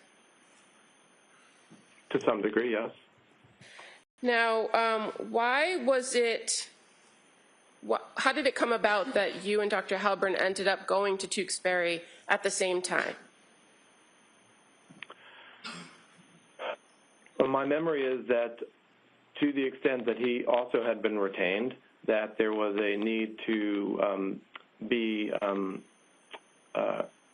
that there was only going to be one opportunity for an examination by the prosecution. And so rather than create two different sets of interviews for Ms. Clancy, it was better to overlap them and have them happen concurrently. And in relation to the purpose of the interview with the person being evaluated, the defendant here, was there anything different about your approach and his approach as far as the information you were seeking to gather? Generally, no. As has been mentioned, he went ahead and did psychological testing on the second day. But other than that, it's still the same topic, the individual's mental health. And in regards to that particular, those days that you were there, it wasn't just you and Dr. Halbrin in the room with the defendant, correct? That's right. Who else was in the room? One person who served as a videographer, well, two individuals who served as videographers. Do you know who retained the videographer? I don't. And you're aware that Ms. Clancy was also on a one-to-one, so was there a staff member from Tewksbury close by, if not in the room? Close by, but not in the room. And the person who was conducting the video, they were in the room running the video the whole time? That's correct. And fair to say, as it pertained to taking breaks, you and Dr. Halburn offered the defendant multiple opportunities to take a break, correct? Yes. And We made it clear that we could take a break anytime. And she repeatedly declined a break, right? I recall that, yes. Okay. And that would be contained within the video that was running throughout the course of your interaction with her, correct? Yes. At this time, Your Honor, I'd like to present as the next exhibit the recorded interview with the experts. I see counsel at sidebar.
They'll be exhibit, yes.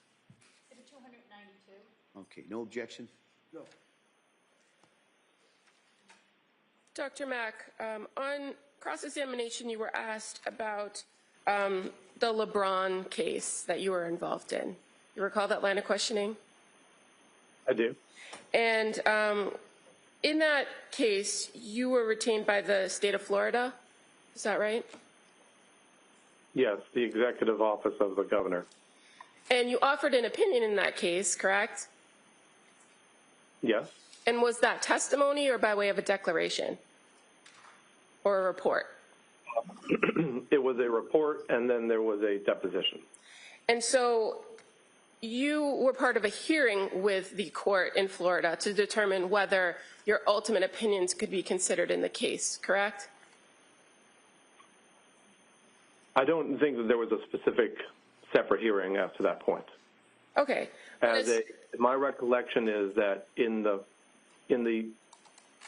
phase of a summary judgment proceeding, that the use of my testimony was discussed in the summary judgment documents from each side. And then ultimately, your opinion wasn't utilized by the court, right? If I recall the statement of the court in the document, it was that Dr. Mack is not an expert in this case, or it may have said Dr. Mack is not a qualified expert in this case. And why was that? My recollection of the case, which is now almost 15 years ago, was that the information that I was aware of in terms of the rate of substance use in individuals who received TANF was nationwide and was not specific to Florida. And the issue was a Florida TANF case, right? Having to do with residents in the state of Florida. So as far as the limitations there and your testimony in these types of cases could be nationwide. In that particular case, it was just that you didn't have enough information about the residents in that state, correct? Well, that was Okay, if you can answer that, and then go ahead. my understanding is that that was one of the elements by which the court determined or made the statement that it did. Okay. And you were offering some opinions about your expertise in the area of addiction during that time period, correct? Yes. Okay. Had nothing to do with criminal responsibility. Correct. Now, you talked a lot with defense counsel about the DSM, so I don't want to go too far into it, but on Friday, you directed Attorney Reddington to a particular part of the bipolar and related disorder chapter having to do with specifiers. Do you remember that? Yes. And you directed him to page 173, which referred to the specifier with peripartum onset. Can you just explain to us first what is a specifier when we're talking about the DSM? Specifiers are a way in which the DSM allows a diagnostician to highlight certain details of the individual's presentation. But as I was mentioning the other day, psychiatric classification nowadays refers to the larger presenting symptoms that the individual has, and specifiers can be added on. So a person can have a severe mood disorder, and then one can add on the specifier of with postpartum onset or atypical features or other specifiers that have been defined. And so when you were referring to page 173 where it starts the long paragraph about with peripartum onset, is that the portion of the specifier categories for bipolar-related disorders where we're talking about postpartum periods? Yes, there is a defined way in which a person can add as a diagnosis whether or not there was onset in that particular time frame. And that's where we find the 4-week timeline, correct? Correct. And it also talks about different mood episodes, including manic and depressive episodes in that section, right? That's right. And that section also talks about the fact that it could present, mood episodes could present with psychotic symptoms and without psychotic symptoms, or psychotic features, I should say. Is that right? Right. Bipolar disorder is a disorder of mood. Abnormal mood is what the diagnostician observes and is aware of. And if there is a way to determine that it's a major depressive episode or a manic episode or a hypomanic episode, that will help to determine if this severe mood condition is bipolar or major depressive disorder. And so in that regard, the same specifier is also part of the major depressive category, correct? As right. A specifier. As I said, the specifiers provide detail, but they are not the, so to speak, the major element of the diagnosis. The major element of the diagnoses in DSM are the observable major symptoms and signs. Well, I'm asking about just what's contained within those specifiers, because you and counsel went back and forth quite a bit on Friday about what's in there and what's not in the DSM when it comes to the peripartum onset. But as far as in both the specifier for bipolar and depressive disorder, there are a number of those features that you were discussing that is in the DSM as a specifier. Right. Okay. Yeah. And those are presentation with psychotic features, the frequency of occurrence or reoccurrence of the peripartum onset for these disorders, right? That's in there. Yes, the description has that, yes. As well as the risk of postpartum episodes being greater when people have history of depressive disorders or bipolar disorder. That's within that specifier for each of those two chapters, is it not? Yes, that portion of the specifier is a description of what's been observed over time. It's not necessarily the criteria, but it's the observations that have been so commonly observed that they were able to write that in the manual. So this concept of a peripartum onset, or we've been using it as postpartum interchangeably, it's within the DSM-5, right? Yes, the DSM-5 provides a manner by which to make a diagnosis that provides this specification or highlights this detail of the individual's illness. And as far as your conclusions, again, when you're asked to do an evaluation, do you rely on other people's conclusions about diagnosis when making your own diagnosis? It's important to understand what others have observed and what they're concerned about. And then as a physician, one will make one's own diagnosis.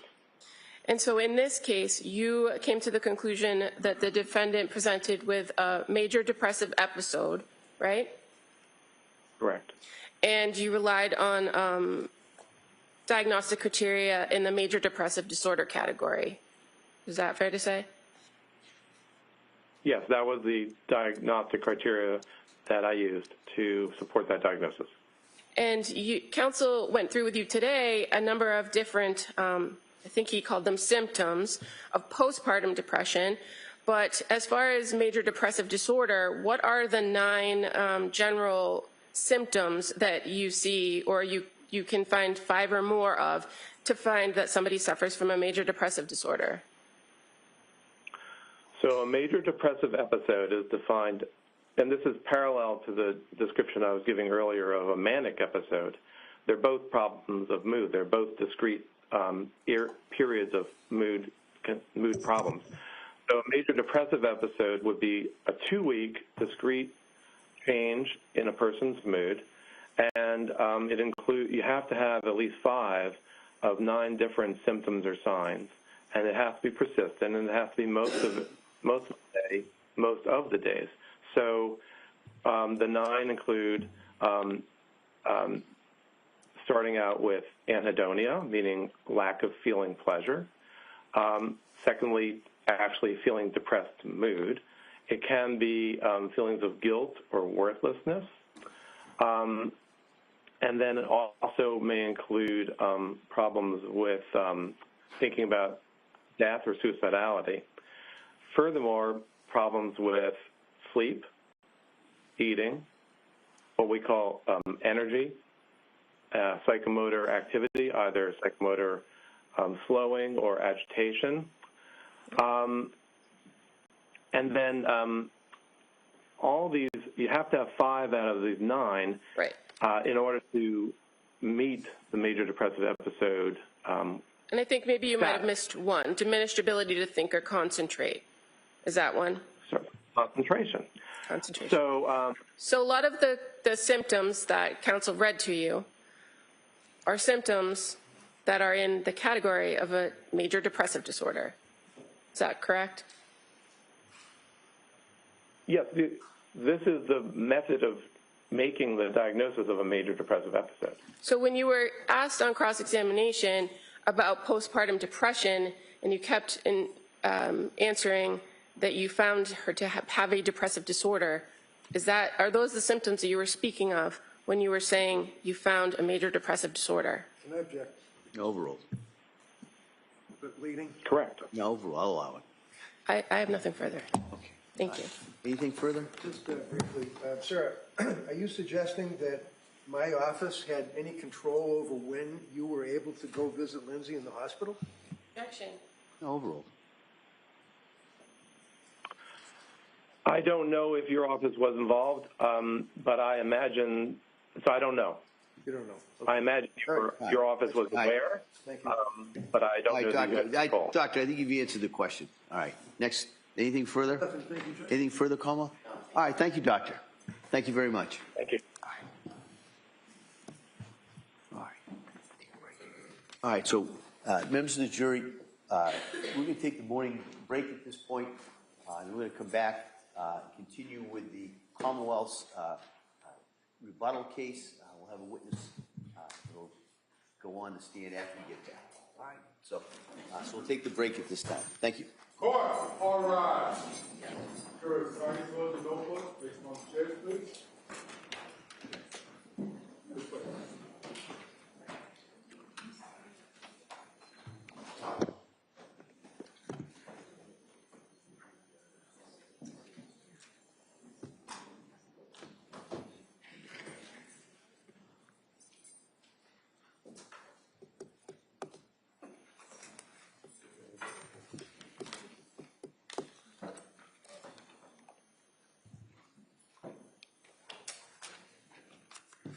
Jurors have exited the courtroom. All right.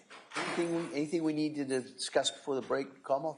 No, Your Honor. All right. So we'll be in the morning recess at this time. Thank you. Thank you. Court is in recess.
Court is back in session. You may be seated.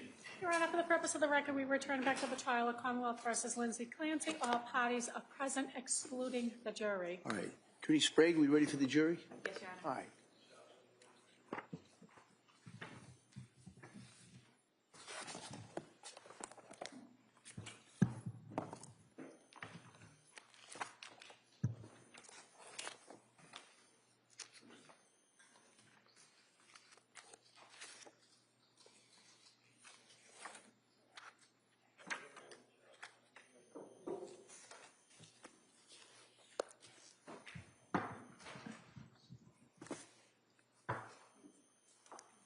Court, all rise. Jurors entering.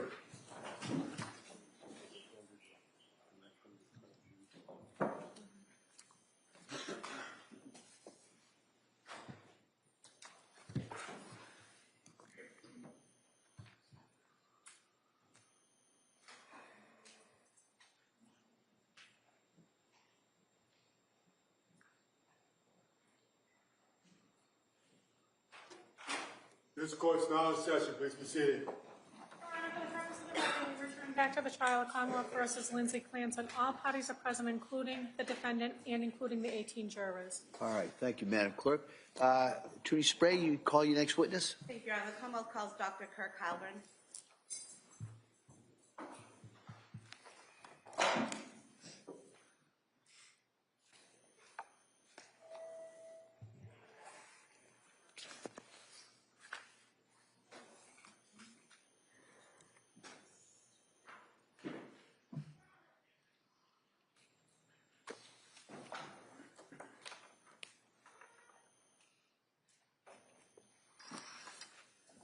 Good morning, sir.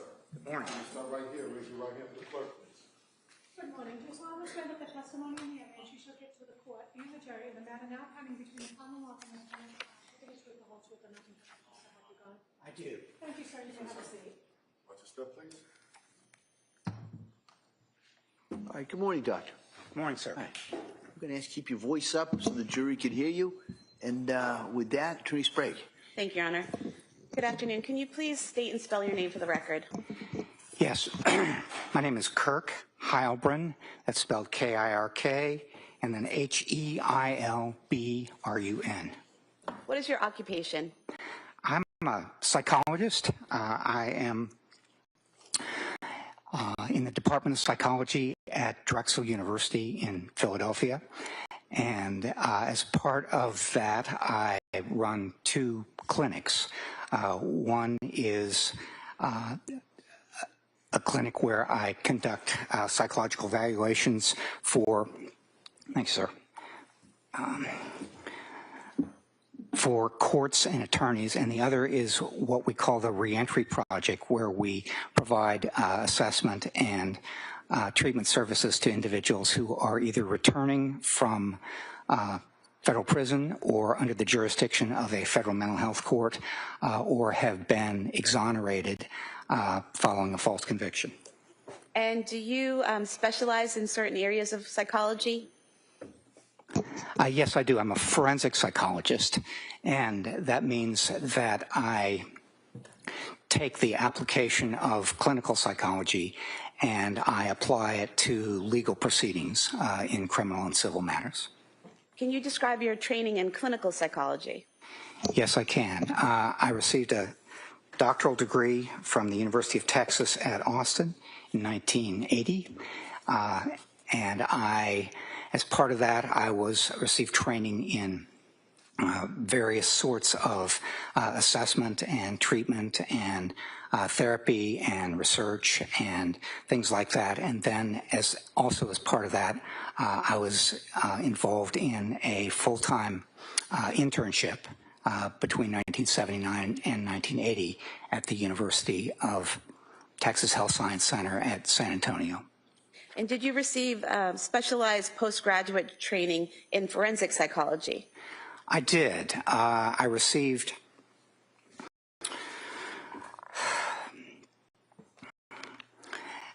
from 1981 to 1982, I did a postdoctoral fellowship in the applications of psychology to crime and criminal justice.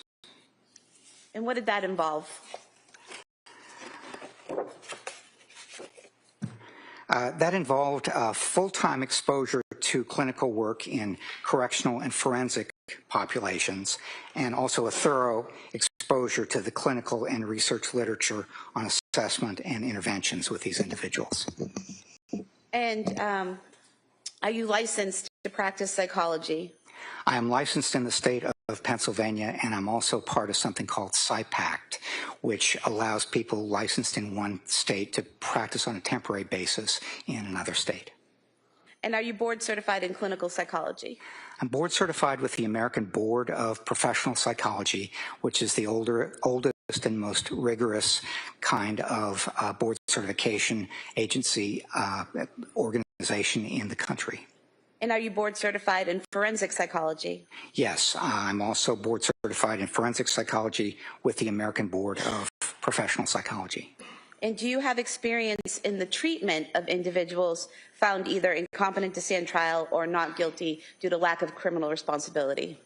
I do. Between 1982 and 1991, I was first a staff psychologist, then a chief psychologist at the Florida State Hospital in Chattahoochee, Florida. And then between 1991 and 1994, I served as the clinical director of the forensic unit at Central State Hospital in Petersburg, Virginia. And at that time, I was also serving as an associate professor in the Department of Psychiatry at the Medical College of Virginia in Richmond. And as a part of these positions, I had responsibilities for providing assessment and treatment services myself, and also for supervising such services provided by others. And could you describe your job responsibilities at Drexel University? I could. I teach graduate and undergraduate courses in forensic assessment and law and psychology. And as part of the clinic that I mentioned a moment ago, I conduct forensic evaluations at the request of judges and attorneys, and I supervise individuals who are providing services to the individuals who are either coming back to the community from prison or under the jurisdiction of a federal mental health court, or who are leaving prison having been exonerated following a false conviction. And finally, I conduct research and supervise students who are working in psychology and law areas. And have you conducted research in the areas of abnormal behavior and criminality? I have. Over the course of my career, I've published about 240 articles, chapters, and books in the areas of aggression and violence, juveniles, mentally disordered adult offenders, forensic assessment, ethics, and malingering and deception.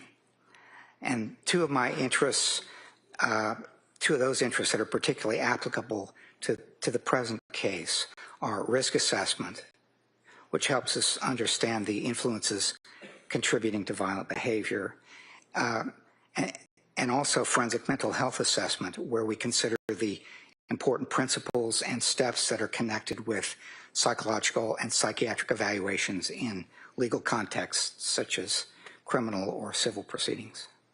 And are you involved in providing continuing education to mental health and legal professionals? Yes, over the past 15 years, I've presented about 50 lectures and workshops in the areas of forensic assessment, risk assessment, treatment, sexual offenders, and ethics.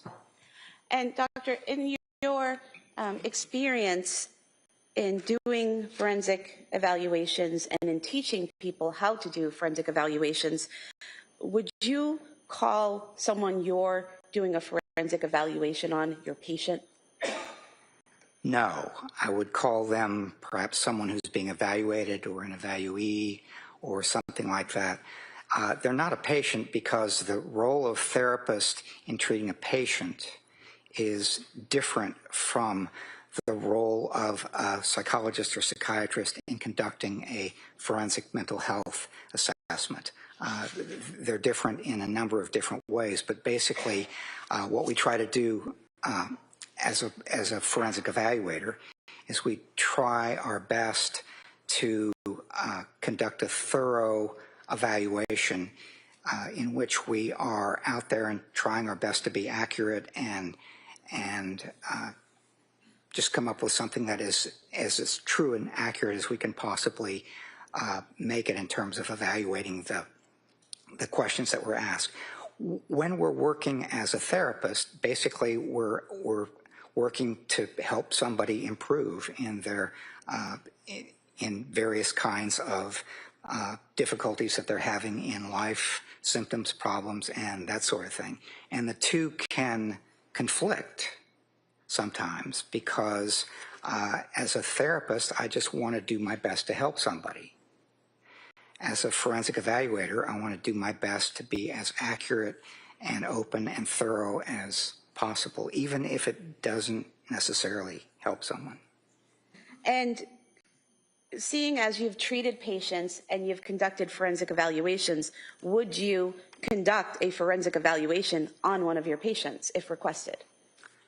I would not, no. If I were asked to do that, I would explain that those are two different roles, that there is very likely a conflict of interest that could arise if I try to do both, and I would refer whoever requested it to another individual to conduct the evaluation.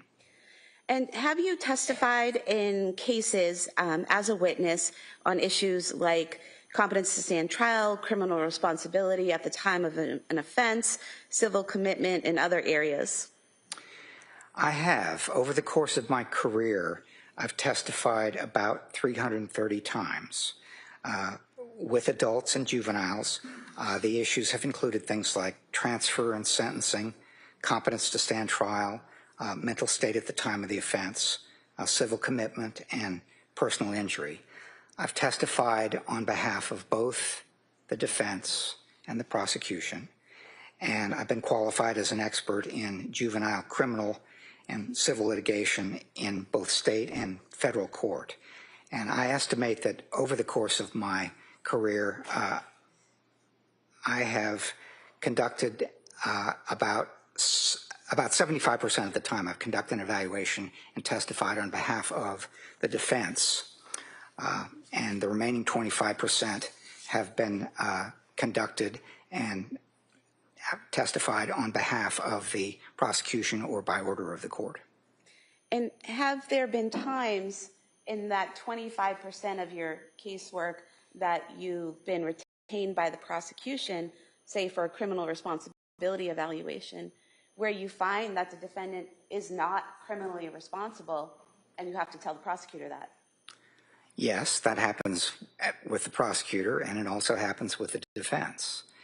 And it's just something that we have to be able to do if we're in the profession of forensic psychology, because if we try to be thorough and accurate and impartial, then sometimes the results will favor whoever asks us to conduct the evaluation, and sometimes they won't. And what they have to hear, if my findings don't favor them, is that they're probably not going to want to use it. And is there something called retention bias? There is. That's something that's been discussed particularly in the last 10 or 15 years. And there are a number of different kinds of biases that the field has paid particular attention to potentially over the last 20 years or so. And retention bias is the bias that is a part of what we can experience when we want to or inclined to favor the side that asks us to conduct the evaluation. And that's an important consideration. And I'm aware of it, and I try to guard against it as much as possible by talking with others, getting multiple sources of information, and a variety of other ways of doing that. So when you conduct a forensic evaluation, you're actively guarding against having that retention bias? Yes. Now, have you specialized in any particular diagnosis or type of offense or legal question? I have not specialized in that way. Most of my forensic evaluation experience has been with criminal and juvenile matters, and they have often included alleged crimes of violence, but I haven't specialized in any particular kind of mental or emotional disorder, any particular kind of crime, anything like that. And when you say criminal and juvenile matters, are you referring to adults as the criminal portion and juveniles as juvenile? I am, yes. Okay. And do you find that there's a benefit to not focusing in on a particular illness or diagnosis or type of offense? Yes, I do. Among the biases I talked about a minute ago, there's something called confirmation bias. And basically that's if you make up your mind earlier or incline toward one particular diagnosis or anything like that, then there can be a real problem, because when you get conflicting information, that is information that's not consistent with that decision that you've made or lean toward early on, then the problem becomes you pay attention to the information that's consistent with it, and you stay away from the information that isn't. And so in some ways, for me, not specializing gives me an advantage, because what I can do is come in and not be inclined toward any particular diagnosis or possible answer to a particular set of questions or a particular hypothesis or anything like that. What I can do is do my best to look at the different possibilities, and when there's evidence favoring one or supporting one, I'm inclined toward that. And when there's not, then I set it aside. And have you had leadership experience in your field? I have, yes. I served as the chair of my department at Drexel for 15 years, and I've also served as the president of two national organizations, the two that are most strongly associated with forensic psychology in this country. One is the American Psychology Law Society, and the other is the American Board of Forensic Psychology. Your Honor, I'd move to submit Dr. Halbern's CV as the next exhibit. That may be admitted.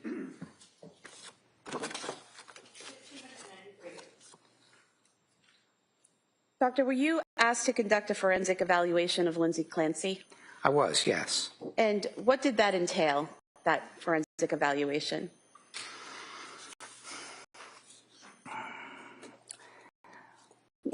One of the things it entailed is doing my best to review a lot of information, to meet with Ms. Clancy in an interview, to speak with her in particular about what happened around the time of the alleged offense, to conduct collateral interviews with other individuals and review a wide range of documents. And so I have been reviewing documents since January of 2025. I had the opportunity to meet with Ms. Clancy in April of this year, 2026, and at that time spent 3 days with her, along with Dr. Abram Mack. One of those days, which was video recorded, we talked about her background and a lot of information like that. The second day, where I met with her myself and did not video that because some of these psychological tests are private and they should not be videoed. So we did some psychological testing during that second day, and then on the third day, back with the video, back with Dr. Mack, we talked with Ms. Clancy about the things that she was thinking and feeling and doing around the time of the alleged offense. And so I mentioned that I reviewed records. I've got a report sitting in front of me, and those records are spelled out over 4 pages, so I'm not going to run through the whole list with you. But those records did include things like cell phone records, the defense expert forensic psychiatric evaluation reports by Dr. Resnick and Dr. Spinelli, some Department of Children and Family records, digital forensic records, including texts and information that was provided by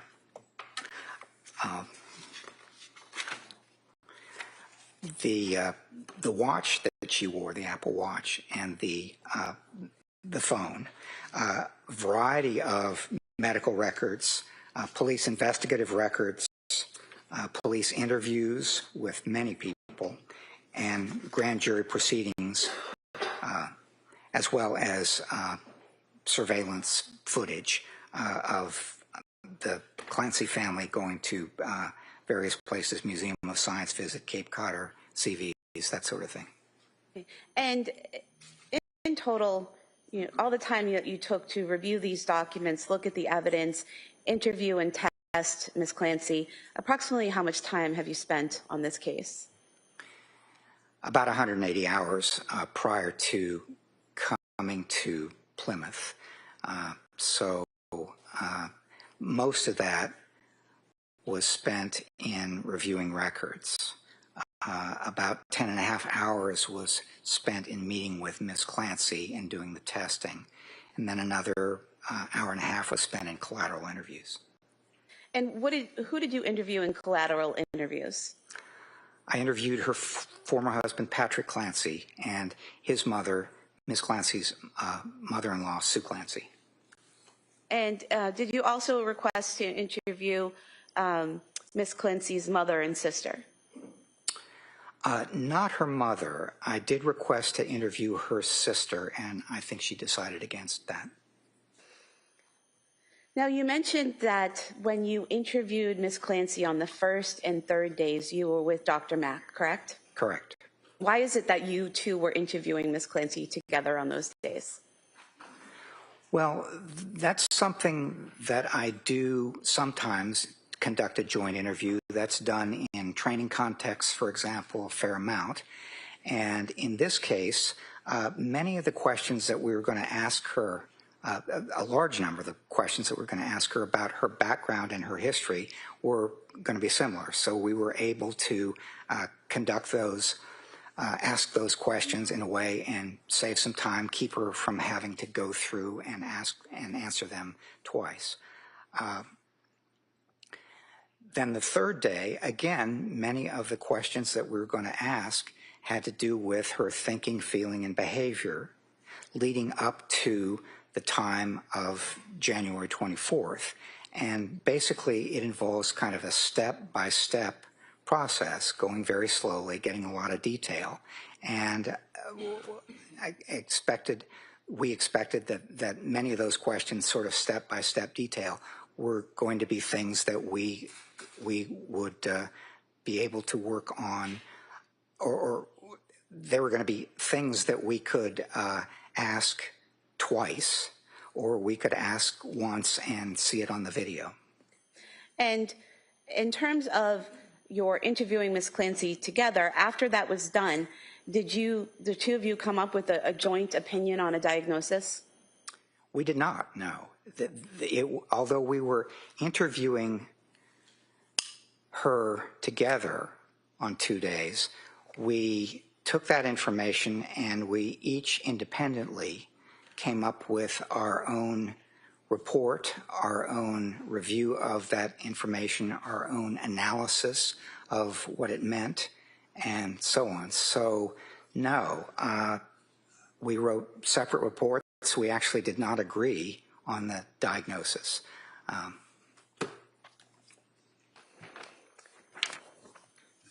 Now, if we could have the PowerPoint. In terms of your evaluation of Ms. Clancy, including the records and the collateral interviews and your interviews of her, did you form some main conclusions? I did, yes. And if you could tell us, what were your major findings regarding Ms. Clancy's mental health history before September of 2022?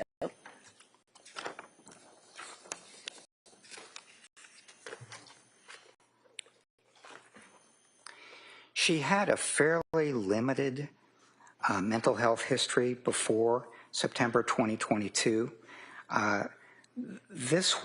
She did experience some anxiety related to achievement. She's a very strong student in school, and she got straight A's, basically. She experienced some anxiety while in nursing school doing case presentations because you have to stand up in front of a group, and that made her kind of anxious. And then she had some anxiety connected with her 3 pregnancies, some in the beginning about the ultrasounds and so on, and some sort of as she was returning to work. So after each child, she'd have some time off with a child, and then after several months she would return to work. And on each of those occasions, with Cora and Dawson and Callan, she had some anxiety because she didn't like to leave her children. That was an important consideration for her, whether it was dropping them off at school or returning to work or leaving them with a babysitter or going out with friends, going out on date night. She didn't like to leave them. And so those were some of the things that were connected with her mental health history before September of 2022. And this was in the context of her growing up as a highly achieving individual, getting very strong grades, competing in sports and competitive cheerleading. These are all things that the anxiety probably pushed her a little bit more in the direction of doing this very well, because she was a very hardworking and highly self-disciplined individual. She also grew up in a family that was close and comfortable, and had a number of friends that she spent time with, both as a girl and a teenager and so on. But she was very highly achieving, and I think one of the important aspects of her mental health history before September of 2022 is that she really did not experience anxiety in a way that interfered very much with her functioning. She had a little bit of she had about 6 months worth of treatment for the anxiety connected with the nursing school, but it was not something that interfered with her life very much prior to September of 2022. And doctor, did you also learn that growing up as a child, she didn't experience any type of abuse, witness any domestic violence, have any sort of trauma or anything like that as she was growing up? Yes, one of the psychological tests, which I'll talk about a little bit later, is called the Adverse Childhood Experiences measure, and that's something that asks an individual whether they went through what we would call adverse experiences or traumatic experiences as a child and an adolescent. And there are 10 of them, and if you have 4 or more of them, that puts you at higher risk for different kinds of adverse outcomes as an adult. She did not endorse any of those. So on the ACEs questionnaire, she had a 0, which really goes to the question that you ask of whether she had adverse or traumatic experiences as a child. And so she did not, correct? She did not report any. She did not report any, and there were any number of individuals who were asked similar questions about her childhood and her adolescence, and they all said basically no, she did not. And then can you tell us about your major findings for the mental health history beginning in September 2022? Yes, I can.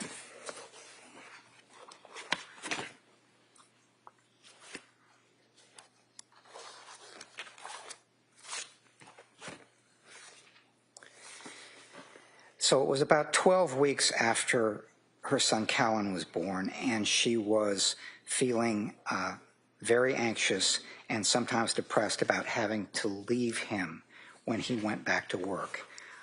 There were two reasons for that. One is that she had felt anxious about leaving her children on a number of occasions and with the previous kids.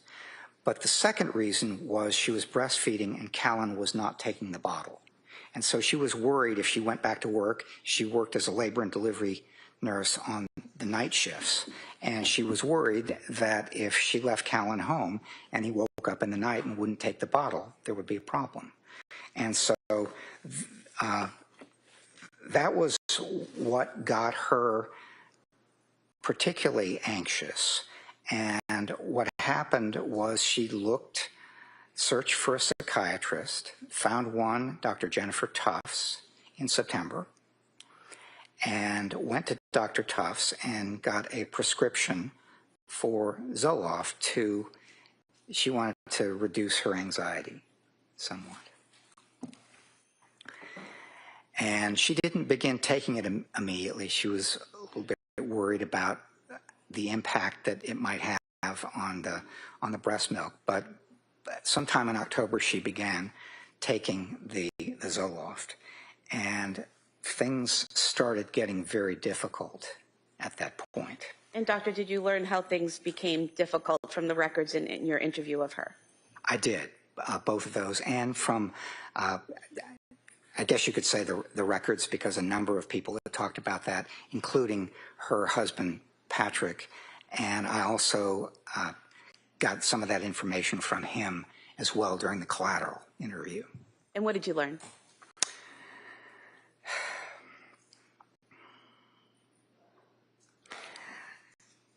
What was happening toward the end of his 12-week paternity leave is that she was getting more anxious when she started in mid-October taking the Zoloft.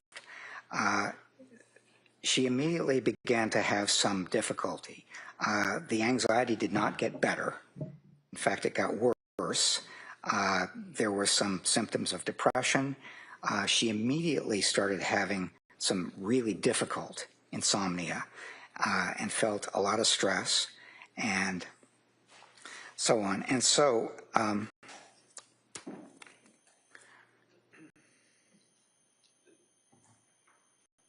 in October and moving into November, she had hoped to return to work and planned to return to work, but it was not going to work out for her because her symptoms were really difficult.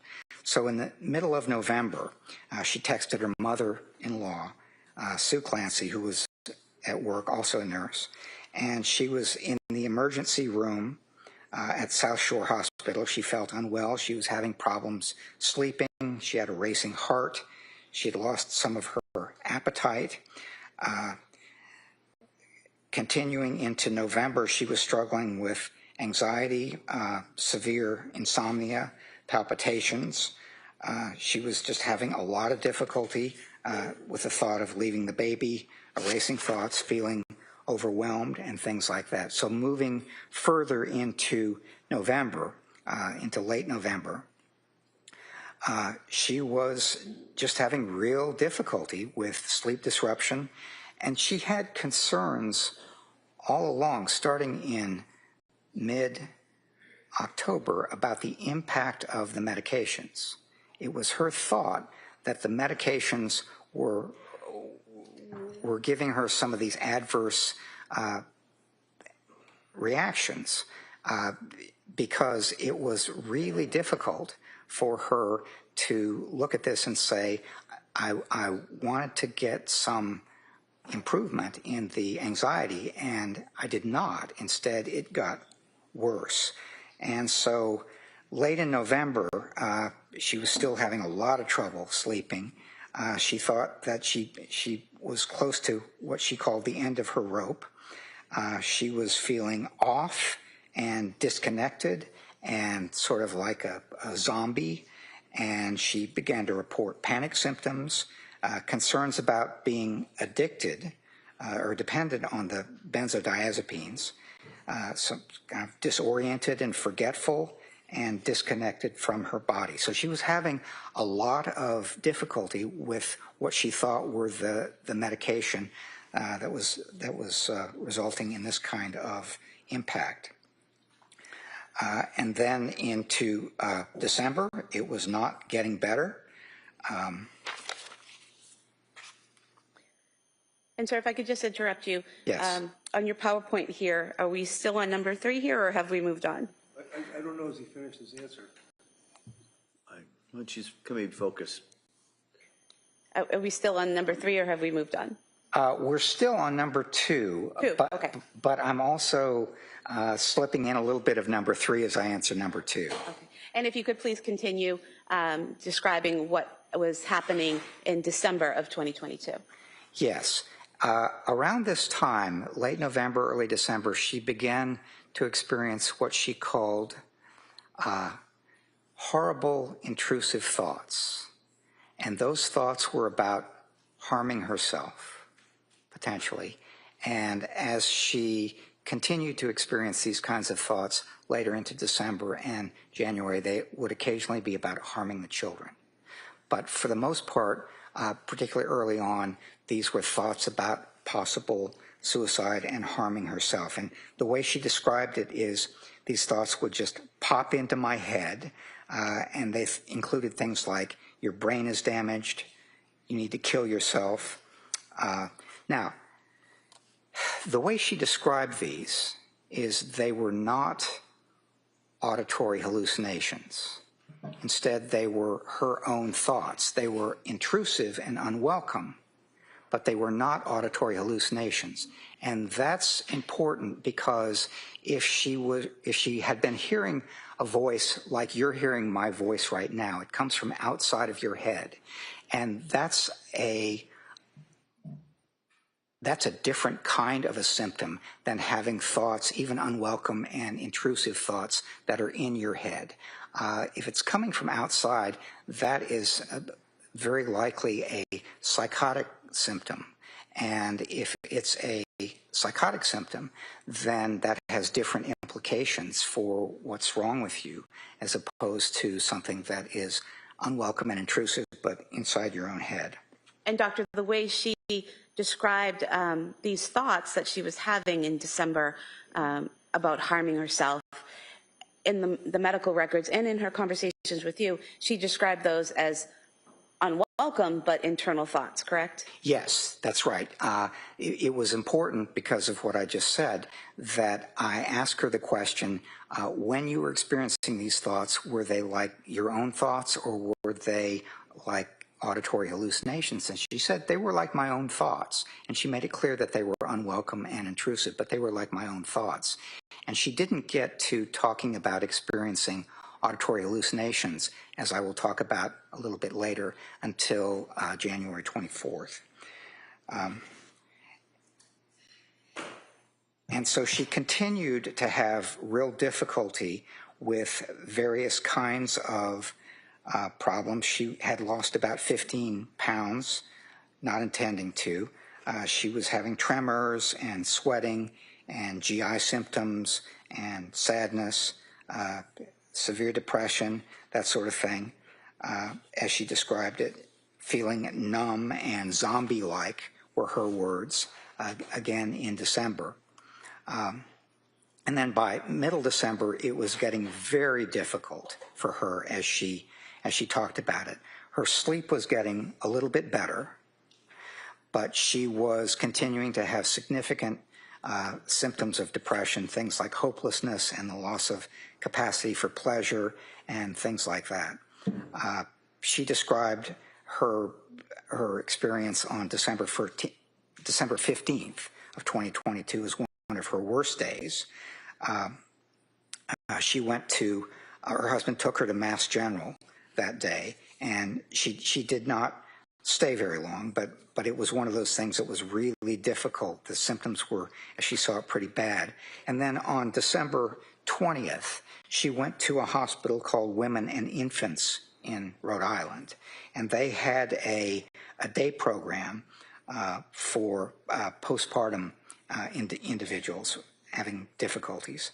And they said that they weren't going to take her, that she didn't meet their criteria for the postpartum program. Generally, that was because they said that she looked like she was having general anxiety symptoms and depressive disorders, but not so much the postpartum necessarily. And doctor, if I could just stop you. No, yes. You finished with that description of what information you got from that provider? Not quite, Judge, but almost. Okay. I apologize. Yes. You can finish.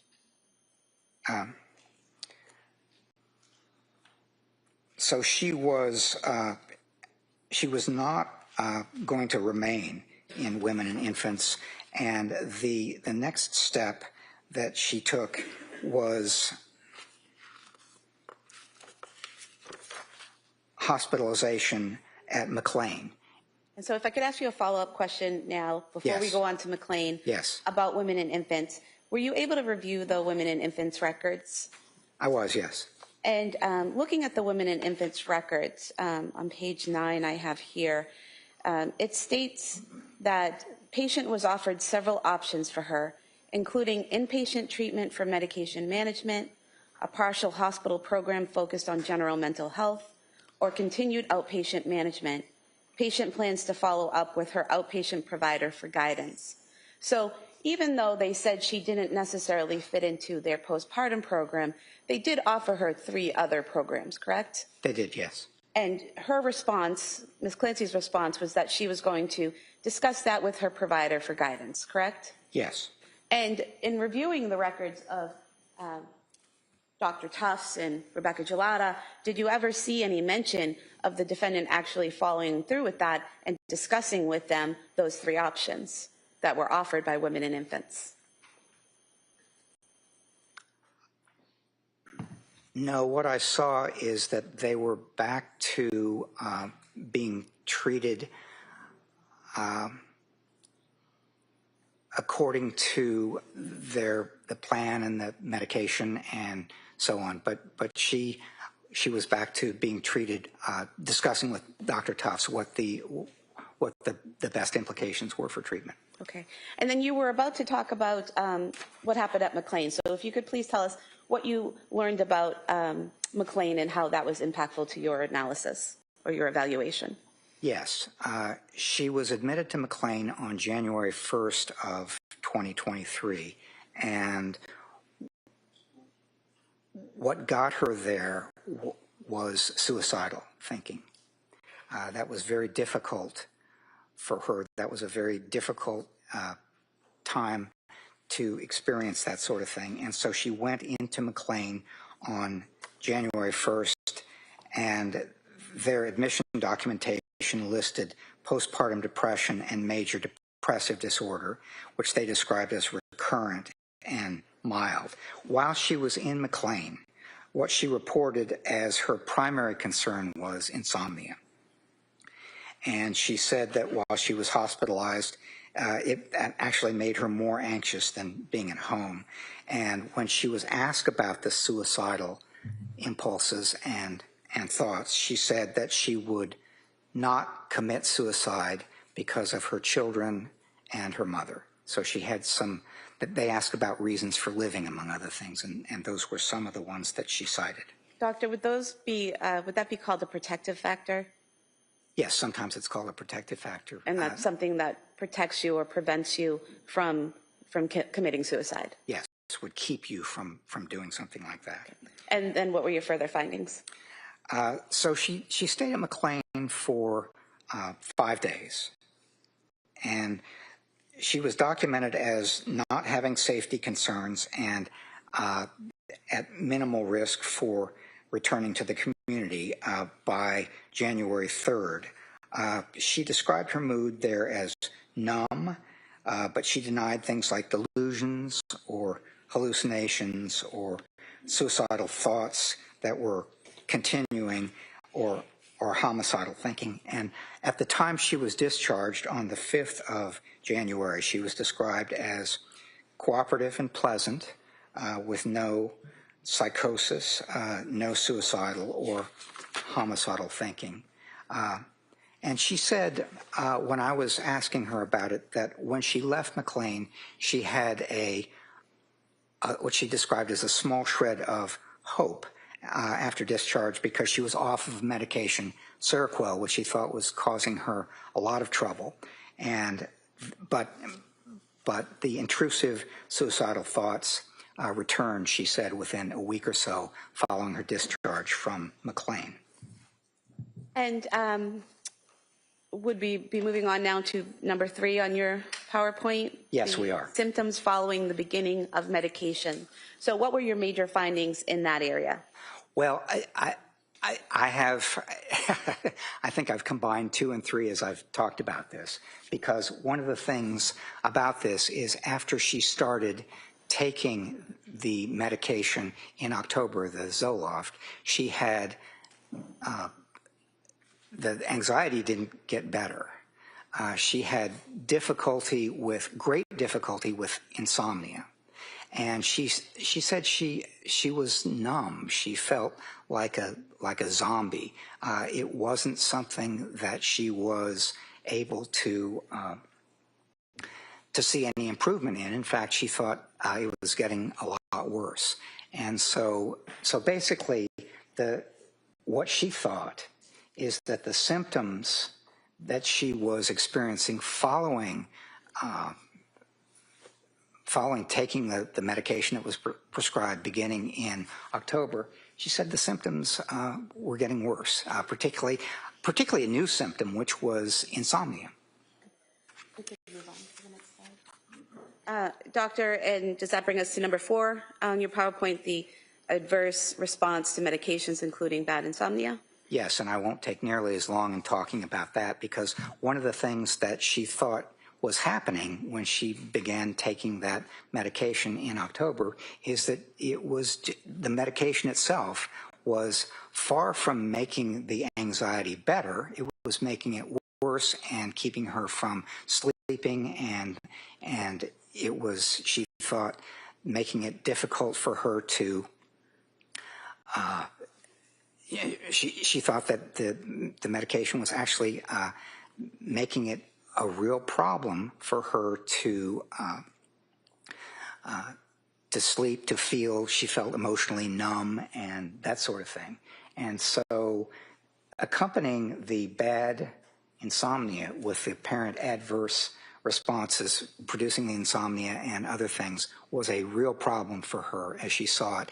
And it's one of the things that she continued to emphasize to providers, whether it was Dr. Tufts or Ms. Gelada, a nurse practitioner. She said, basically, I think these medications are making me worse. But one of the things, moving on to number 5 there, one of the things she also said is that she was focusing on making the anxiety, helping the anxiety get better through medication. There was a little bit of counseling going on with Ms. Gelada, but one of the things that she did not really have was, say, a cognitive behavioral therapist or something like that to help her work through the problems. She thought that medication was going to try to help, and it really did. It was something that she focused on a good deal. And when you say she was focused, the defendant was focused on medication resolving her problems, would that include talking to doctors about different medications to try, researching medications on her own, asking friends and family for tips on medications, things like that? Yes, all of those things. Okay. And then should we move on to number 6, the mixed evidence about diagnosis and the nature of her problems? Yes. And what were your major findings in that area?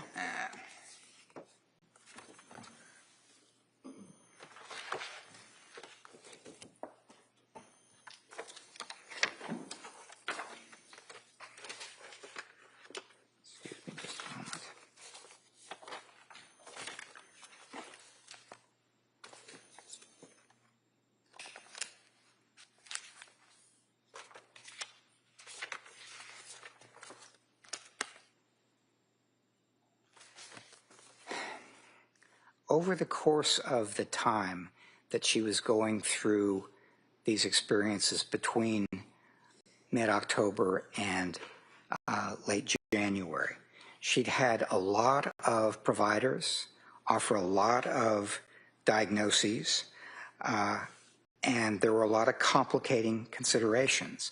So among some of the diagnoses that she'd been given were adjustment disorder with anxiety and depression, generalized anxiety disorder, major depressive disorder, bipolar disorder 2, postpartum depression, postpartum psychosis, post-traumatic stress disorder. That last one was not before January of 2023, but it's something that she has right now.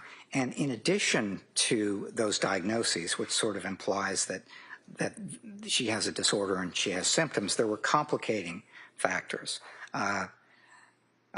She had psychotropic medication with apparent adverse reaction. She had serious sleep deprivation over a 3-month period. She had between 5 and 8 months after the birth of her third child. She had anxiety about returning to work in the fall of 22. She was worried about leaving her baby for work, and he was not taking the bottle. And the other thing, which was important for her, is she was always someone who was she was into exercise, and she stopped exercising sometime in October when she started having these adverse reactions. But it's one of these things that it was a real difficult thing for her to handle when she couldn't do the running or the yoga or the Peloton or other things that she used to keep her anxiety managed.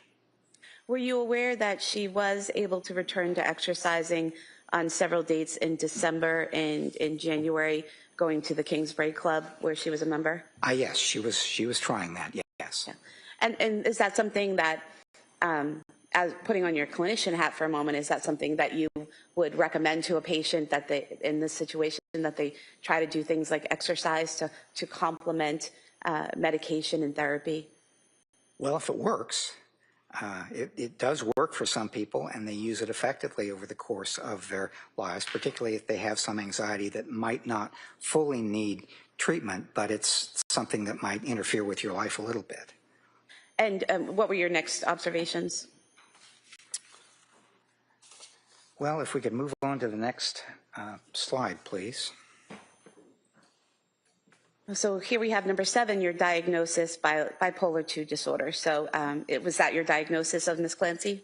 It was, and it was hard because of all the diagnoses in the records and all the symptoms that she experienced and so on.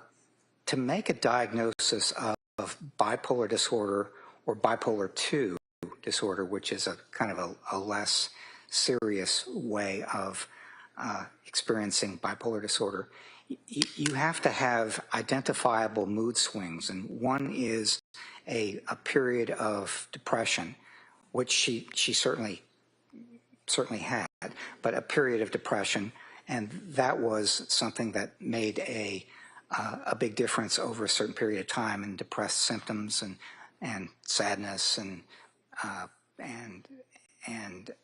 not having much or not having much motivation and things like that. But you also, for a bipolar diagnosis, need something where you have an identifiable period where the mood is much greater.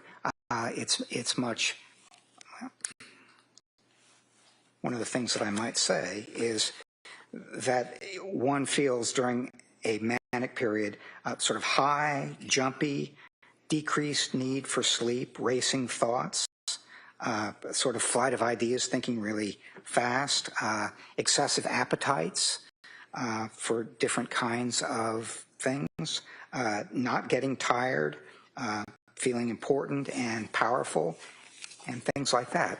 And I was having a hard time finding something that looked like it was a manic episode. There were times when she felt, as she described it after the birth of different children. She felt good. She felt on top of the world. She felt really close to them, her husband and her kids, and so on. But it's also something that it didn't look like a manic episode so much as it looked like she was really feeling good and getting back into exercise and things like that. So it's one of those considerations where the thing that sort of gave me pause for a while in diagnosing a bipolar disorder is that I didn't see that manic episode. But what really convinced me is that she's been at Tewksbury now for more than 3.5 years. And the diagnosis of record at Tewksbury is bipolar disorder. And they are, as I read the records, very careful about what they prescribe and how much, and various other kinds of considerations. And one of the things that the records reflect is that when she was on some medication that's prescribed to help stabilize her mood, and it was discontinued for medical reasons, she had a kind of immediate response to that, which is to say, she noticed it, and that's a consideration as well. So I ended up with making a diagnosis of bipolar II disorder, which is a slightly less, not slightly, it's a less severe form of bipolar disorder. And doctor, why did you diagnose with bipolar II and not bipolar? Because bipolar, as I said, is a more severe kind of diagnosis. It's more noticeable, and if you had a bipolar diagnosis, then I would want to see something that clearly and definitely looks like a manic episode. And I did not see any evidence of that before January 24th of 2023. And there were some incidents that have been described by witnesses who have testified and in the medical records, things like the defendant cleaning out her garage with her husband at one point in time. Was that something that you did or did not see as manic, and why? Well, there was some indication in the records that some people thought it was manic. I did not see it that way. She did not describe, when I asked her, whether she did not describe that as a manic episode. She didn't think it was. And when I talked to Patrick Clancy, he said he didn't think it was either. And basically it was cleaning out the garage and getting a lot of stuff into 20 trash bags and so on. But one of the things he said is, they were both working hard, but it wasn't all her out there putting stuff in 20 trash bags, and he wasn't a part of it. He said he was definitely a part of it. And would it be accurate that bipolar disorder requires that period of mania for, I believe it's 7 days, where bipolar II requires hypomania for 4 days? Is that right? Yes, that's right. Okay. And so did you see signs of hypomania? Well, that's something where it's less clear that it's manic, and that's one of the things that inclined me toward bipolar II is I just did not see signs that were clearly manic episodes, but it looked like something that it possibly could have been a less serious or less severe manic episode. And in terms of this diagnosis, this bipolar II, is there a way to determine whether she always had this disorder or if it's something new, and if it's something new, when it appeared? It's a disorder that typically comes on in adulthood. It's not something that you have as a kid or even for the most part as an adolescent. It's something that you start to show the signs of when you are in your 20s or 30s. Okay. And so at this point, would it be time to move on to number 8 on your PowerPoint? Yes. Which would be criminal responsibility evaluation, so mental state and legal standard are relevant. So what were your findings on number 8? Well, one of the things that I wanted to say about number 8 is that I wasn't called up here just to make a diagnosis or talk about symptoms. This is a criminal responsibility evaluation. And one of the things that I take a look at very carefully when I'm doing something like this is what's the standard for criminal responsibility in the jurisdiction. Now, I'm aware that the court will instruct the jury about the standard and how you apply it and so on, but my understanding of the standard for criminal responsibility in Massachusetts is that a person is not criminally responsible if, at the time of the offense, they suffered from a mental disease or defect and, as a result, lacked substantial capacity either to appreciate the criminality or wrongfulness of their conduct or to conform their conduct to the requirements of the law. So there were really three parts. There really are three parts to that criminal responsibility standard. The first is mental disease or defect, and that's one of the reasons why I've paid so much attention to the symptoms and when they began and things like that. But the other thing that I try to do is take those symptoms and see how they affect somebody, in this case Ms. Clancy's, capacity for knowing that something like this was illegal or wrong, or how they affected her capacity for conforming her conduct to the requirements of the law, which I think of as kind of controlling her behavior.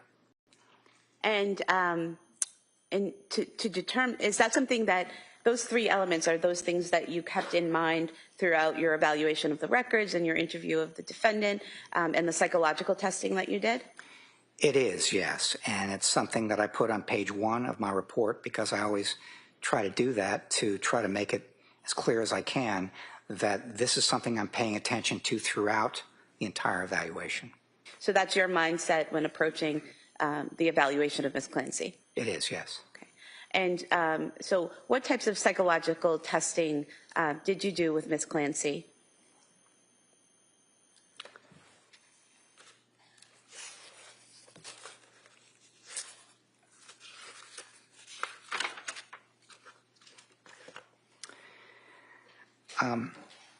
There were several reasons why I wanted to do psychological testing.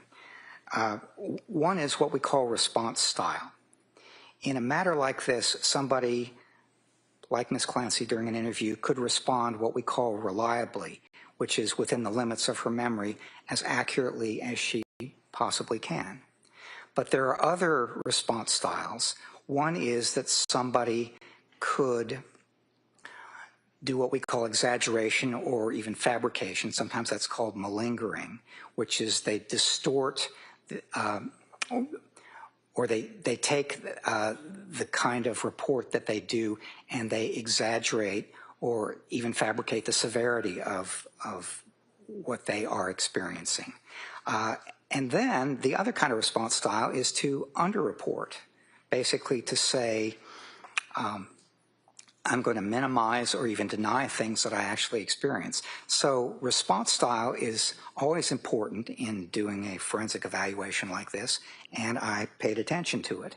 And one of the psychological tests that I administered, something called the Minnesota Multiphasic Personality Inventory, has scales that allow me to look and say, is she being kind of reliable, or is she exaggerating or fabricating, or is she minimizing or denying? So that was one of the reasons that I wanted to do these tests. The second is I wanted to pay attention to possible symptoms of what we call severe mental illness, things like hallucinations or delusions or mental disorganization. They can't really kind of focus on what's being discussed so much as you tend to get off track or have tangential speech, which is kind of running off the topic and going to different ways and so on. Cognitive disorganization is another speech. There's also review of her reported symptoms around January 24th of 2023, and I wanted to ask her questions in a fairly comprehensive way about that. There are other symptoms that she was experiencing reportedly, depression in particular, and I wanted to know how depressed she was feeling. And so that was something that I could also measure with these psychological tests. And then finally, suicidal thinking was quite important. And I wanted to ask her questions about her thinking and feeling and behavior related to suicide, kind of leading up to January 24th and then around that time. So these are all reasons why I gave her psychological tests. Could I have you pause there for a moment? Yes. I'm not sure if it's a good time It's to a good break. time to break. All right, why don't we do that? Thank you. All right, so members of the jury, we're going to take the afternoon recess at this point. You know my instructions, so they're going to be the same. Don't talk about this case. Don't do any research about this case. Don't listen to anything about it. Don't read anything about it. Have a nice break, and we'll have you come back here about 2 o'clock. Okay? Court, all rise. All rise, please. Good. Close your notebooks. Place them on your chairs. This way, please.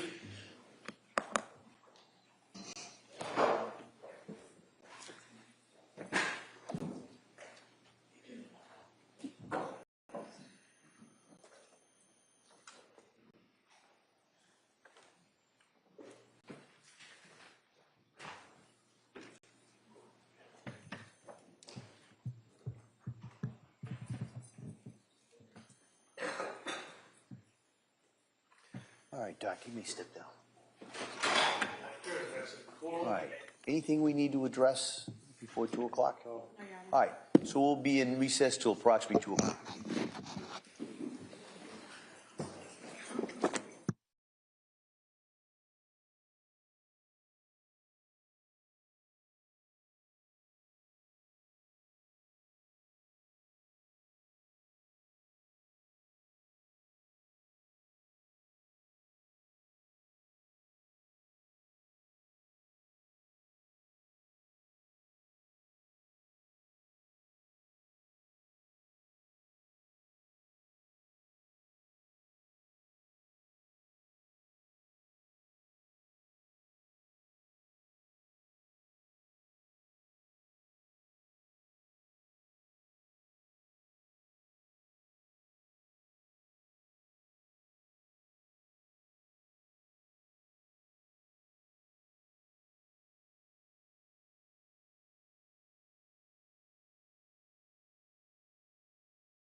may be seated. Commonwealth versus Lindsay Clancy. All parties are present, excluding the jury. All right, counsel, we all set for the jury? Yes, Your Honor. All right, yeah, bring him in.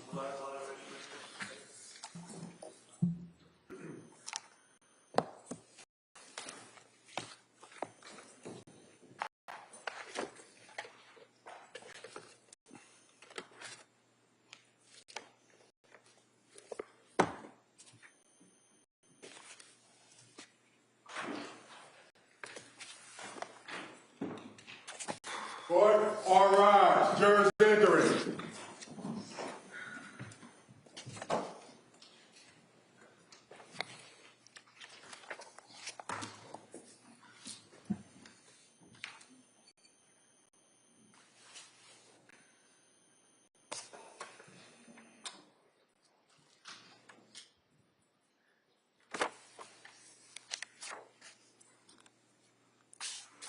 This court is now in session. Please be seated. Your Honor, for the purpose of the record, we return back to the trial of Commonwealth versus Lindsay Clancy. All parties are present, including the defendant and including the 18 jurors. All right, thank you, Madam Clerk. Members of the jury, we're going to return now to the direct exam of this witness. All right, counsel. Thank you, Your Honor.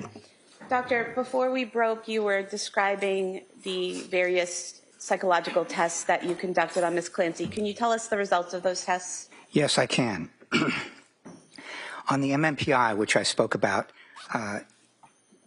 first, and this was, of course, 3.5 years after the alleged offense. So it's going to describe, much of it is going to describe her thinking and feeling and behavior in April of 2026 rather than January of 2023. But it's something that's always a challenge when you try to reconstruct what happened some time ago. And so some of these tests were administered from the standpoint of what was it like for you back then. But the MMPI was delivered in terms of how you're doing right now. And she, on the response style scales that I talked about earlier, she showed a slight tendency to underreport, to deny unusual experiences, although she did that in a way that was pretty sophisticated. She's a bright woman. And so given this, we kind of take into account a little bit the fact that she might be underreporting a little bit in terms of what's really wrong with her. However, there are a number of what we call clinical scales on this test, and she was not elevated on any of them, meaning that she's not actively symptomatic in many areas or in great distress in certain ways. But there was one scale that is elevated, and that is the suicide and death ideation scale, thinking about suicide and death. And I should say that Ms. Clancy has been on 1-to-1 suicide precautions, which is the highest level of precautions that a hospital can take, since she came to Tewksbury. This is a very long time to be on that kind of precautions, and what it says to me is that she was at risk for suicide, she remains at risk for suicide, and so she still is. The Adverse Childhood Experience questionnaire I mentioned earlier, basically it's a measure of whether somebody is reporting experiencing as a child or adolescent adverse or traumatic events, and she was not. So she had a 0 on that. There were 2 measures of suicide intent. One is called Beck's Suicide Intent Scale, and the other is called the Columbia Suicide Severity Rating Scale. And I can sum up those results very quickly by saying that when she responded to one of them as she would have if she'd been filling it out in January of 2023, what it suggested is that this was a very serious suicide attempt at that time.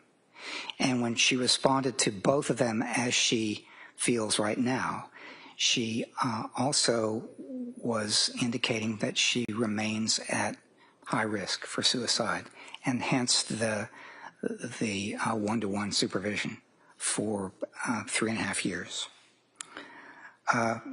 The brief symptom inventory is something where you ask people about a number of possible symptoms that they've been experiencing within the last month or so. Gave it to her under two circumstances. One is, how are you doing right now? That is around April of this year. And the other was, how are you doing in January of 2023?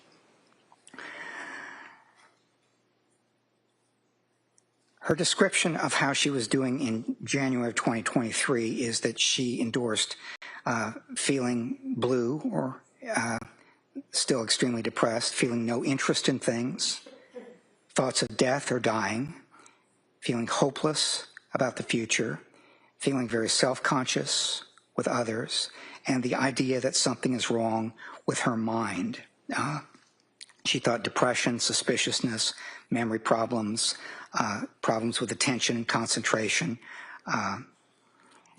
and things like she was having trouble concentrating, so she'd be cooking, for instance, and she'd forget what step she was on.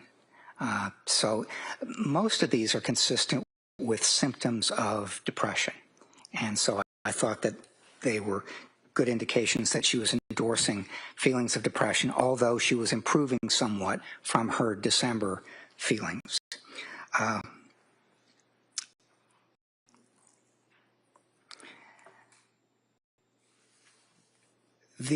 Something called the Obsessional Beliefs Questionnaire has 3 scales.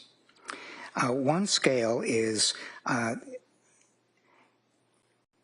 of responsibility threat estimation, which is a belief about your personal responsibility and overestimation of threats. She was not elevated on that. A second was perfectionism and certainty. She was not elevated on that either, although she works hard and so on, but she was not elevated on the perfectionist aspect of this test right now. However, she was elevated on something called importance and control of thoughts, meaning that for her, it's always been important to be able to work hard and control what's going on with her mind and her life.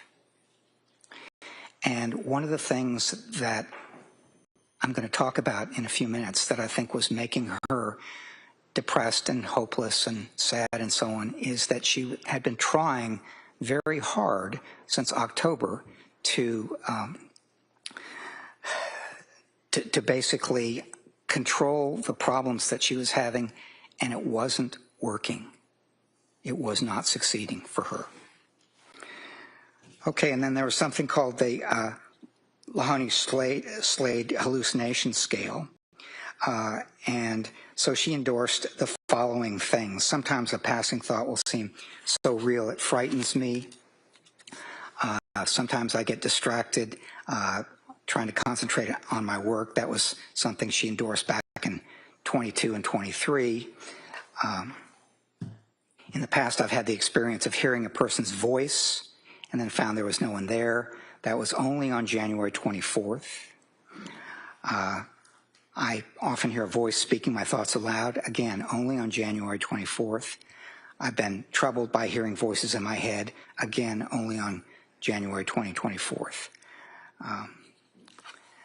All right, so those were the psychological testing results, and I'm going to move to the last item on the PowerPoint here, which is why it was important for me to consider her motivation for killing her children. And this is something that, if you look at Lindsay Clancy, would be described as so out of character that I just like to know what could possibly have been going on. Because, for instance, when I talked to her and talked to her husband as well about how do you discipline your kids, it was never spanking, it was never hands-on, it was never anything like that. They both felt bad when they yelled at the kids. So it was one of those things that to imagine her doing something like this is really seems so out of character that I thought it was very important to try to figure out why it might have happened. So this is how I approached it.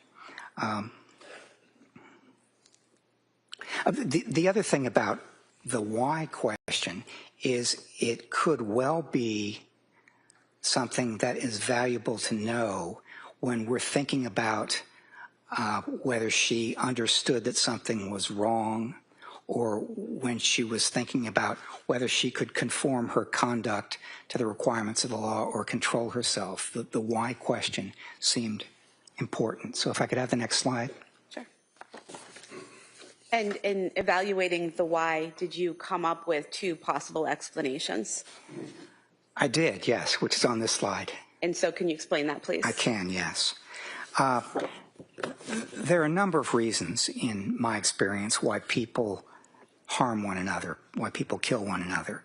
And most of these reasons ended up not applying to Ms. Clancy. I mean, it wasn't job-related. She wasn't in the military or the police. It didn't have to do with money or property or fame or anger or being callous or abusive or being afraid or doing it himself. None of those there was any evidence for.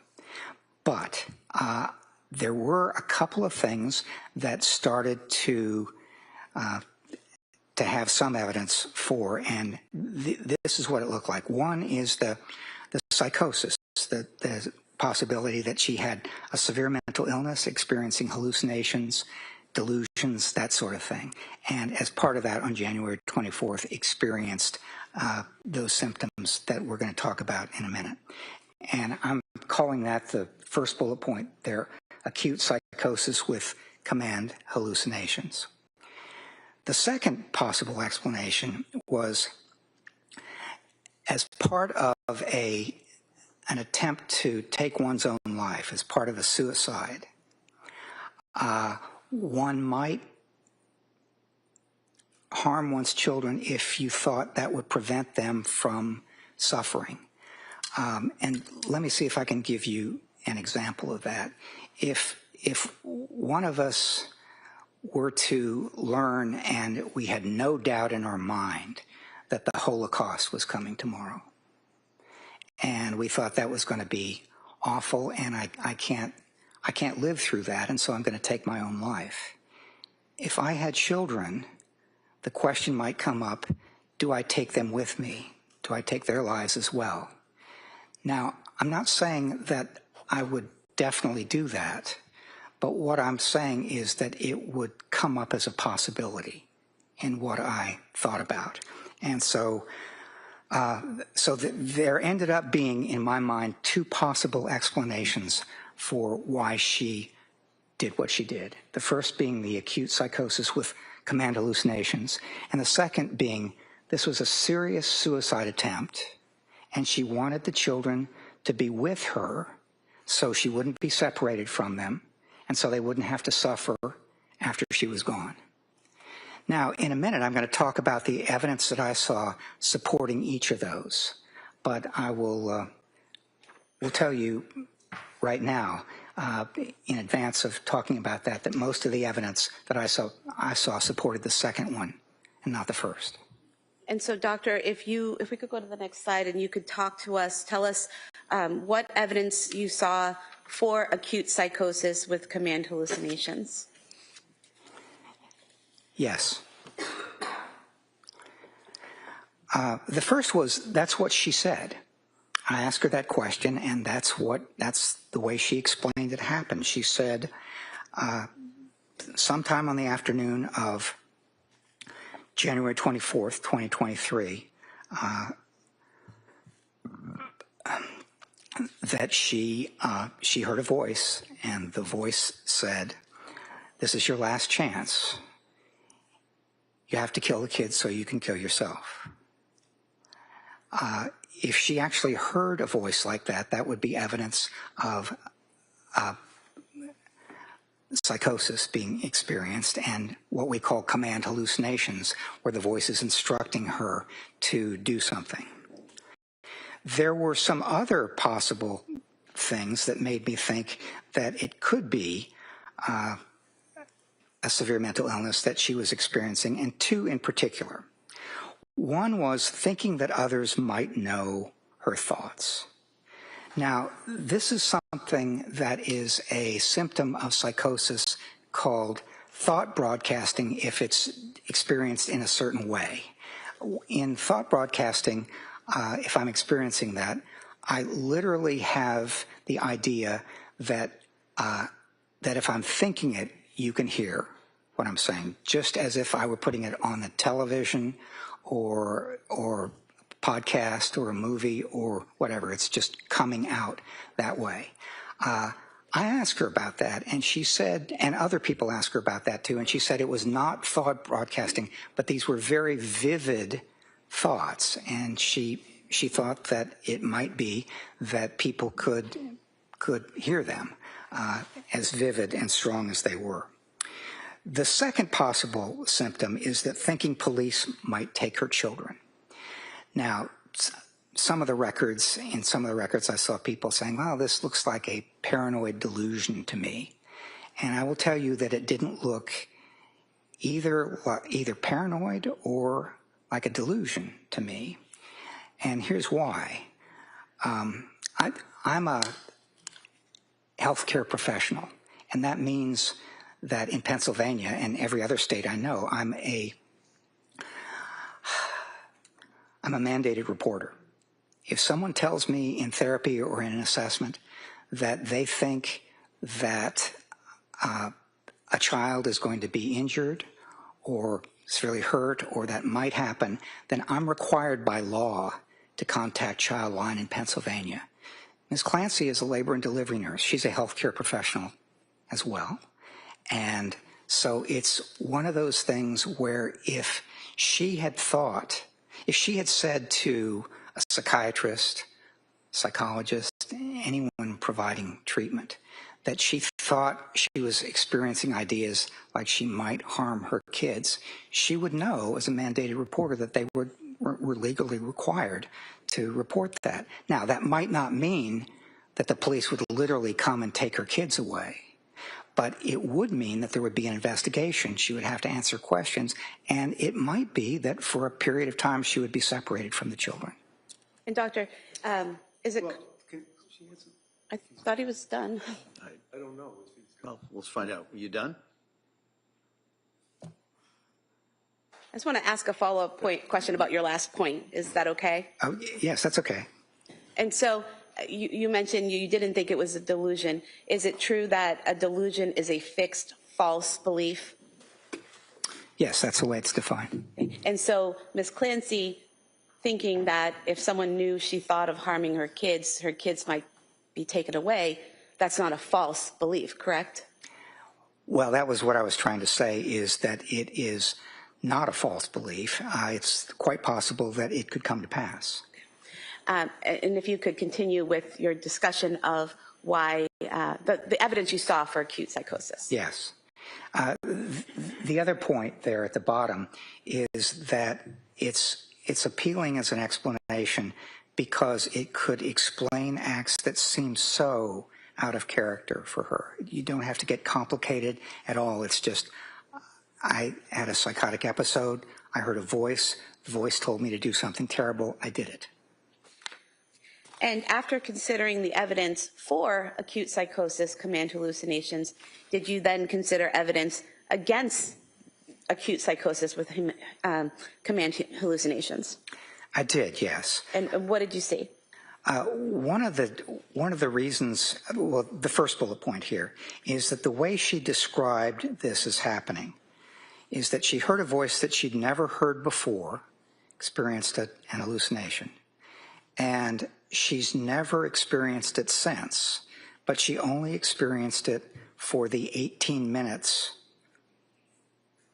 or so that it took to kill the children. And to put it mildly, that would be a very, very unusual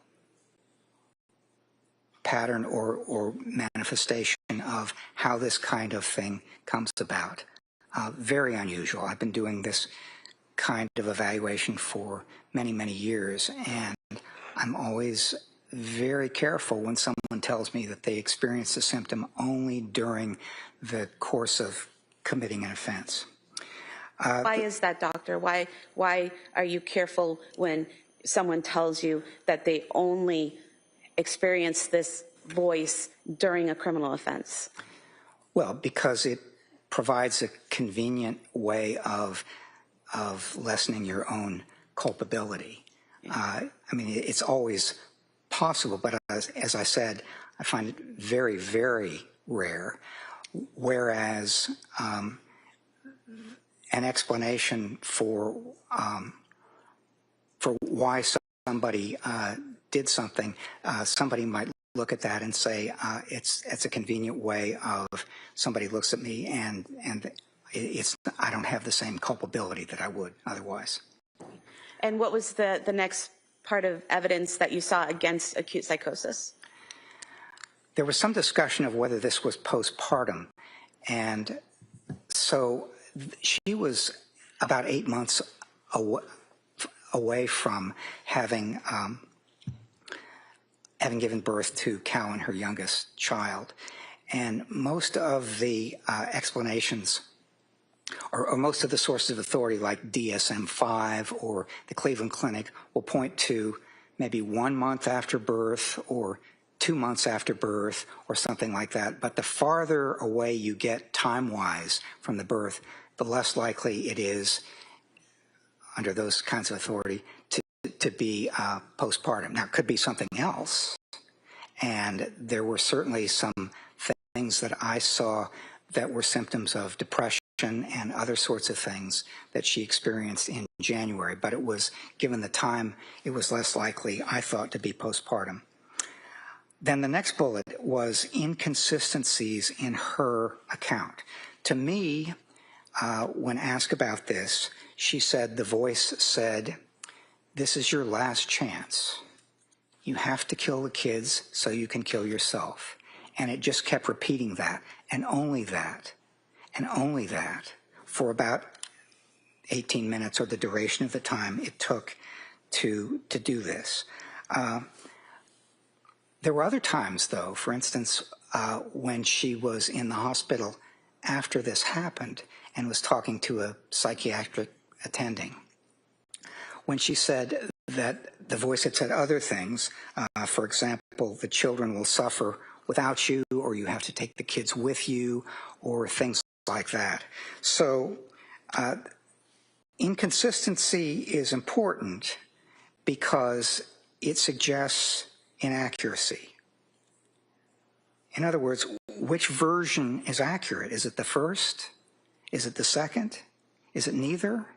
I mean, here it couldn't be both, because she said, I only heard this.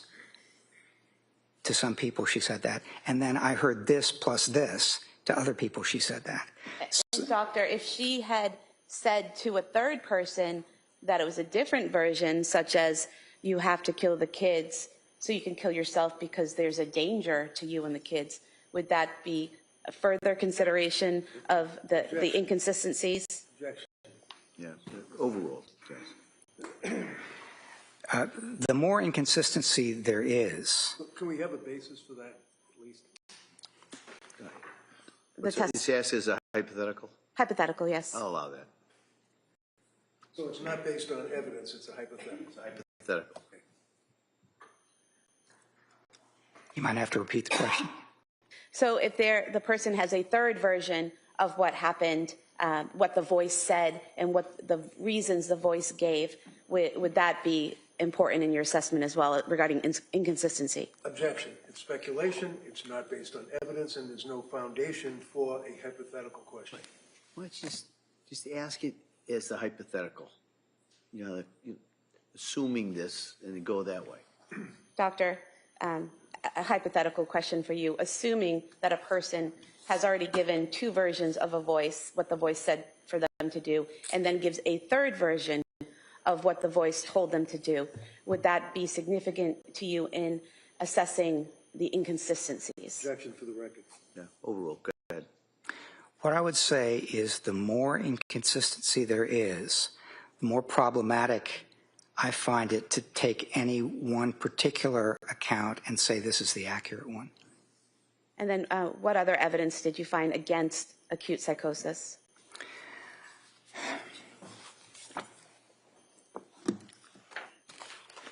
There is some research that's been conducted on malingered hallucinations, which are accounts of hallucinations that are exaggerated or fabricated.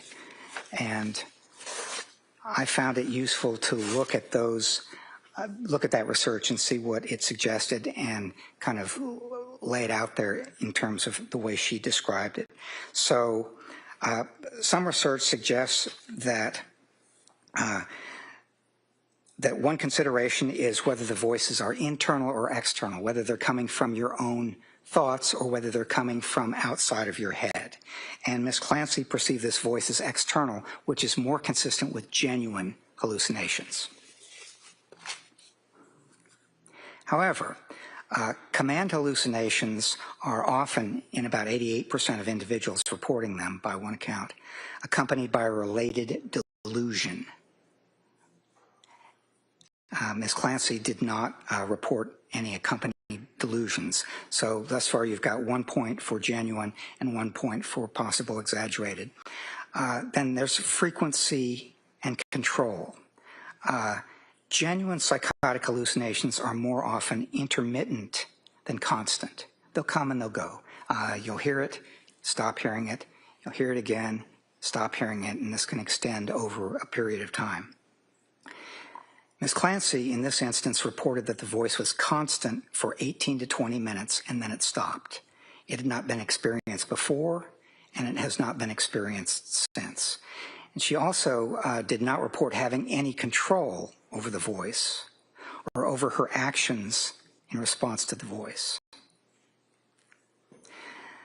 Then the next item is content. So genuine hallucinations are often familiar, use both genders, and are clear rather than vague. Ms. Clancy described this voice as clear, but it was unfamiliar and it was a single male voice. So that was sort of mixed. I'm not counting it as one direction or another.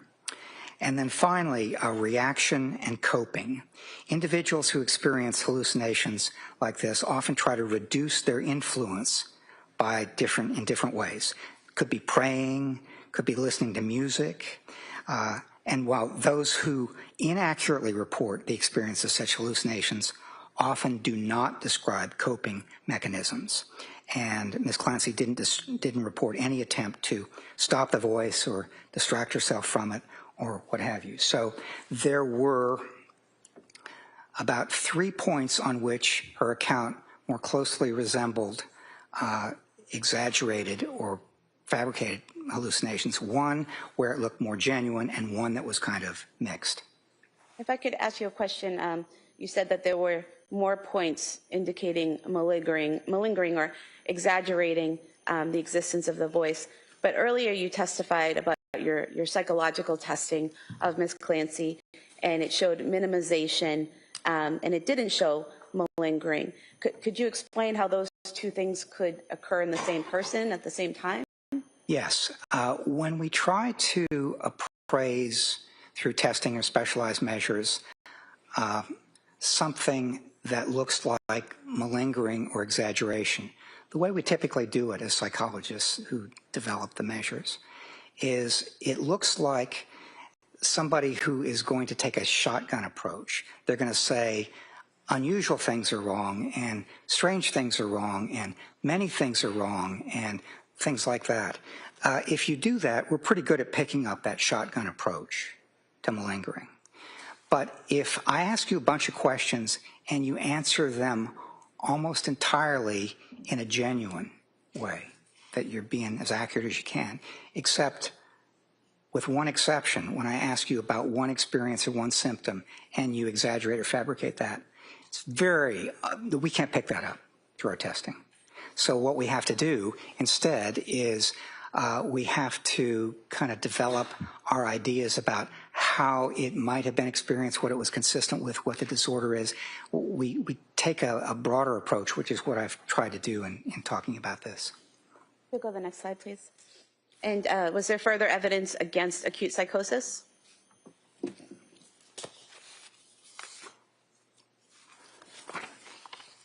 Yes. I'm going to start with the question of thoughts or hallucinations. I've already said that I found the account of hallucinations to be, as she described it, it would be very, very unusual to experience it that way. Never having, not before, not since, constantly for 18 minutes. However, if this was a thought, an unwelcome, intrusive thought, but still a thought, that's basically, this is your last chance, you have to kill the kids so you can kill yourself, then that would be consistent with thoughts that she'd been experiencing for some time. She'd been having thoughts about harming herself, that she was, it was going to be very difficult for her to do this in a way that was, that made sense. She was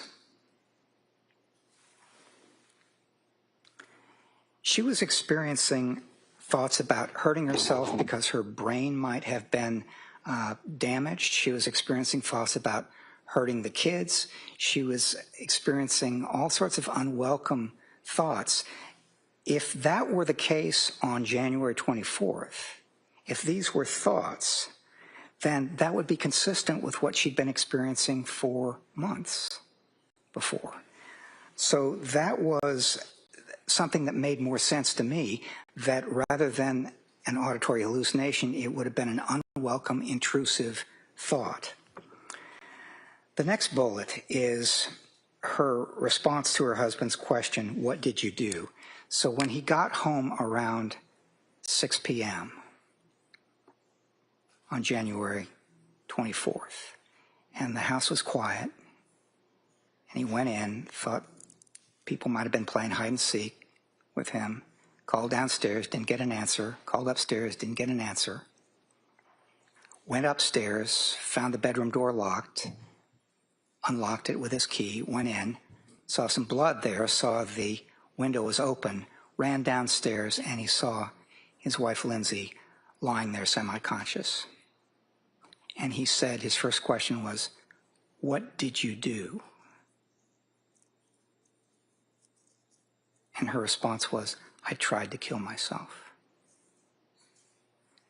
Now, I thought that if she had actually experienced this command hallucination, that she might have said something like, I did what I had to do. I did what the voice said, or something like that. But no, she said, I tried to kill myself. And this is consistent with my looking at this and starting from the perspective of this is a serious, highly lethal suicide attempt. And that's the way to understand it. And then the last bullet point has to do with the recovery of memories. So when she regained consciousness that night in the hospital, one of the things she said is that she wasn't able to remember what had happened.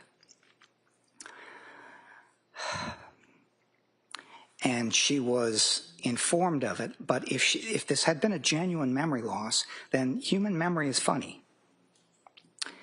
And one of the things that happens is that when you're trying to remember something that actually happened, things can interfere with that. Things that you read, things that you're told, other sorts of things like that. So it would have been hard to understand how she would recover that memory accurately, including the particular memory of the command auditory hallucination and what it said. And doctor, did you already go over the first bullet point, the inconsistencies in her description of knowing wrongfulness? Yeah, I'm gonna pass on that one. Go to the next slide. Okay, you don't have that's not a consideration? Well, there were some additional inconsistencies. in terms of whether she knew that when I asked her whether she was aware that it was illegal or immoral, she said basically, I wasn't thinking about this at all. No thoughts, no decisions, none of that. It was just all action. One of the things that Dr. Resnick wrote in his report is that she was intellectually aware that it was wrong or illegal, but not morally. And what she said to me is that I just don't think I wasn't thinking about that at all. I didn't know any of that. Okay. And if we could go to the next slide, I think if you could describe for us the evidence that you saw for suicide combined with altruistic filicide. Yeah. Altruistic filicide is a term that's used that means killing your kids out of love, not because you're trying to be cruel or for material gain or because you want them out of your lives or any of that, but killing them out of love so that you could basically, they wouldn't have to suffer, so you could prevent their suffering. And what she did, I thought, was begin with what I said a minute ago was a highly lethal and very serious suicide attempt. And that was preceded It by was preceded by months of thoughts and impulses about you should harm yourself, you should kill yourself, your brain is damaged, that sort of thing. And that, I think, is the beginning of the way to understand what happened that day. The second point is that, as I've said before, she didn't like to leave her children. Whether that was for date night or school or going back to work or anything, she did not like to leave her children. And if she had taken her own life, then her children would have been without her, and she thought that they would suffer. And she'd been having these thoughts both about herself and about her children over a several-month period. And the other thing that I will say is that she was in pain. She was suffering. She was doing a little bit better than she had been before she went into McLean. But she was still in pain. She was suffering. I think she was even desperate. And that is something that is often characterized as people who try to take their own life. They're in pain, they're suffering, and they're trying to put a stop to it. And I think when she decided at some point that she was going to put a stop to it, then she had to answer the question of what to do about the kids. And she didn't want to leave them, and she was convinced that they would suffer without her. the next slide. And further evidence that you saw for the suicide combined with altruistic filicide? There was. One of the things that she said when asked about what happened is that in the course of strangling each child, she said, "Go to God, baby, go to God." And that was part of her expectation, that she and the children would be together in heaven with God. She was raised as a Catholic, and this, as I understand, Catholic considerations, that's not necessarily what happens, but when I asked her about that, when I said, isn't suicide a mortal sin? Yeah, can I see counsel over here?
right? And so I'm going to ask you to go back to the jury room, and then we'll bring you back in a couple of minutes. All right?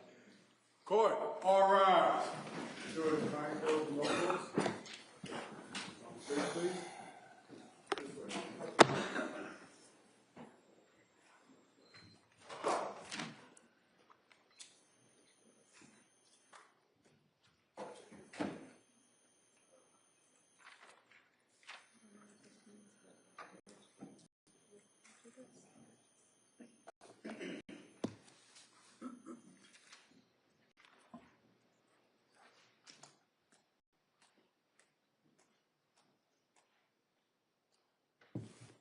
This way. Next is the forum. This court's in session. All right. We'll be in a short recess, and I'll come out as soon as I can.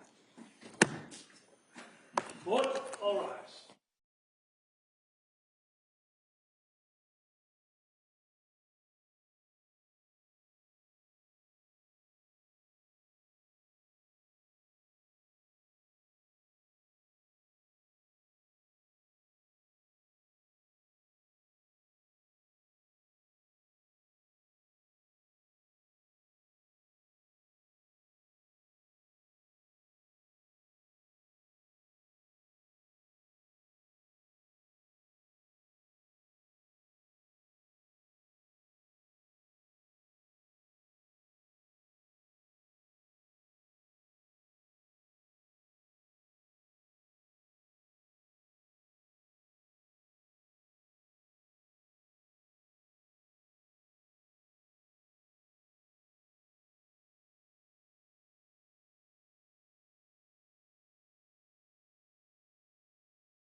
court is back in session. Please be seated. Your Honor, for the purpose of the record, we return back to the trial of Commonwealth versus Lindsay Clancy. All parties are present, excluding the jury. All right. After the following sidebar conference, I think the defendant made a motion. I'm going to allow argument in regards to the motion. I'll hear first from the defendant, and then I will hear from the Commonwealth. Mr. Reddington. Thank you, Judge. Your Honor, this has been obviously a long trial and a lot of work on the part of everybody involved, from the court to the staff to the prosecutors to myself, and needless to say, the strain on Lindsay Clancy. I have to move for a mistrial reluctantly. The reason is that this is intentional misconduct on the part of the prosecution. You know that this whole idea of injecting Roman Catholic faith, the concept of mortal sin, into this trial occurred, I don't even remember now, about a week ago, and I objected, but before I could get the objection out, Your Honor had us at the sidebar at the same time, and very forcefully, in my opinion, indicated to the jurors that they should not consider that to any degree. At the time, I put on record the fact that I did not feel that, I felt that the court's instructions were sufficient. They were forceful, they were right on point, and we moved forward without a motion for a mistrial. I made a tactical decision.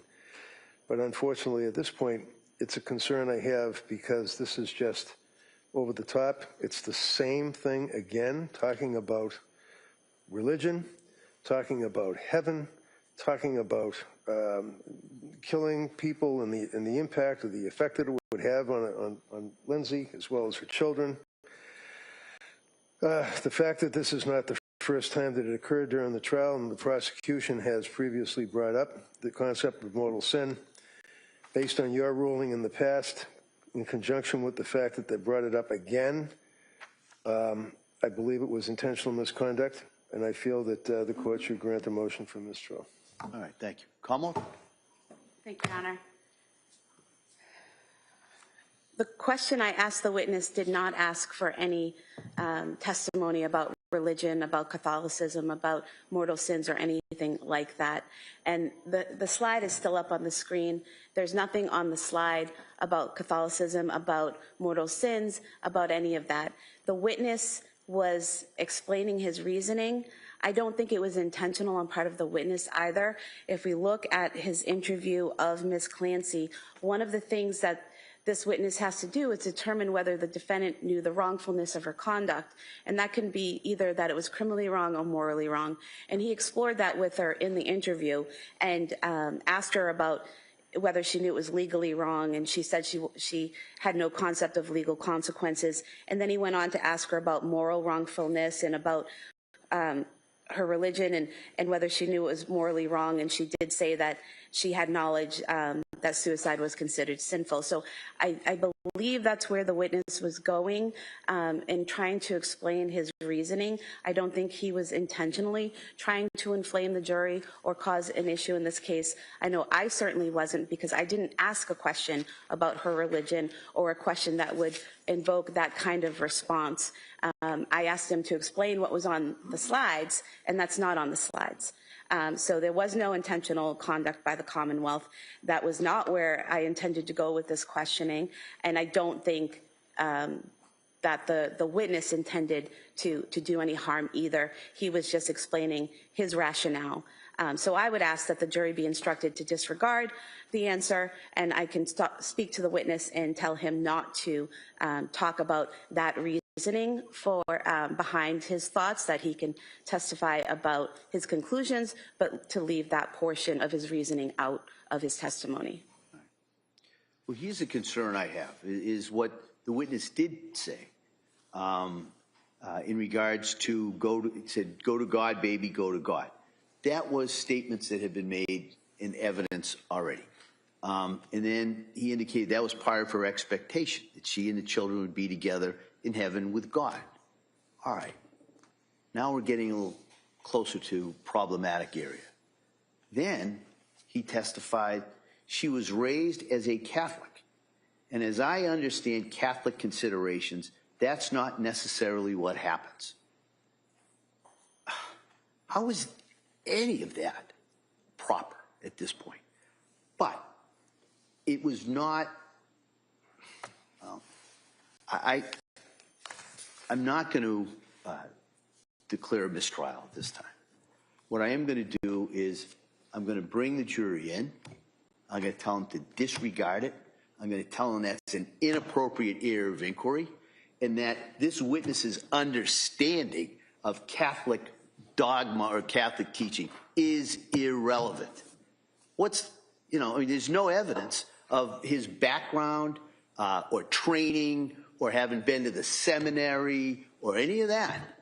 And so I think, and that's where he injected that. And so I am giving that, but the Commonwealth, I'm going to strongly, and perhaps the strongest language, talk to him and let him know that he can't go into that. And then my thought is we're going to bring the jury back in.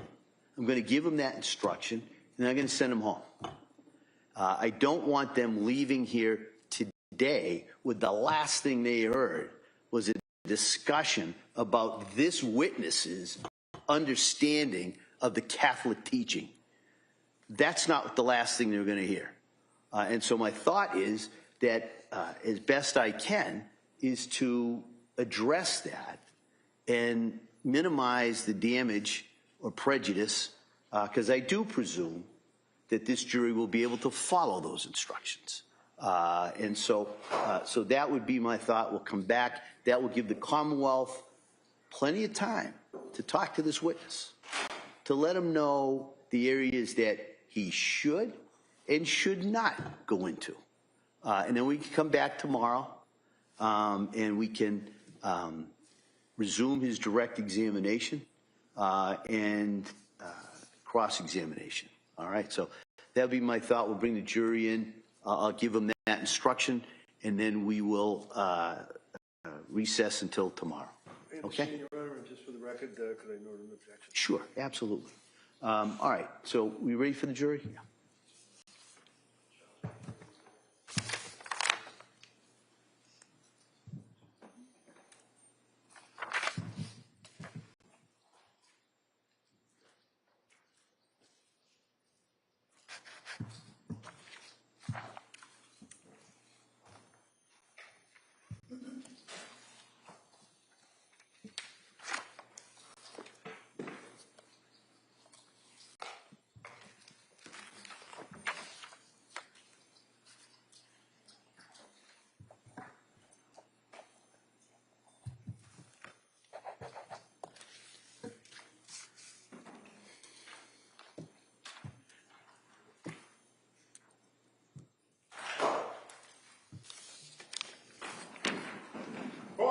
All rise. Jurors enter.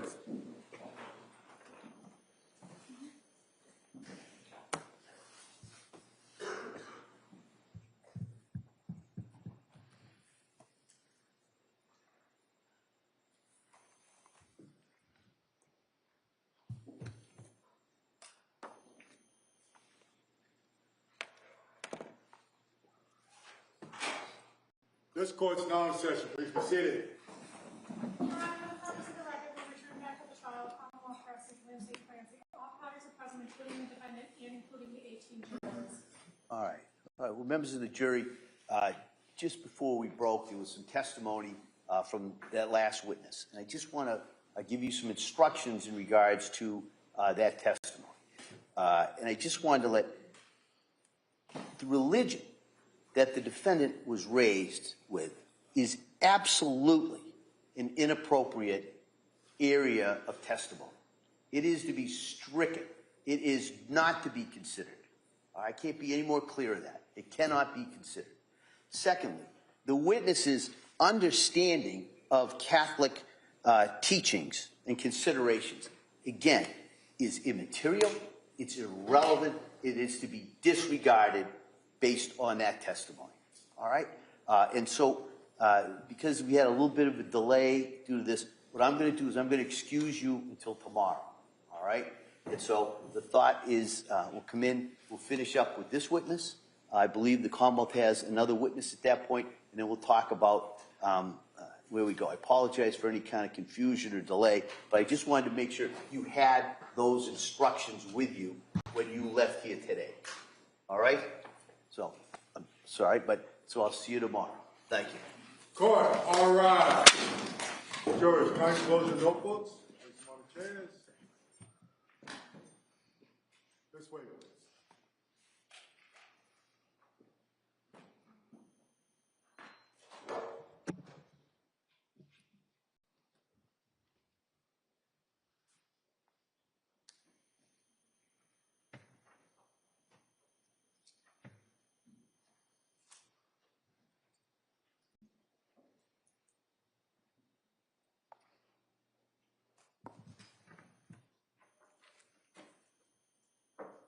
Jurors have exited the courtroom. This court's in session. Please be seated.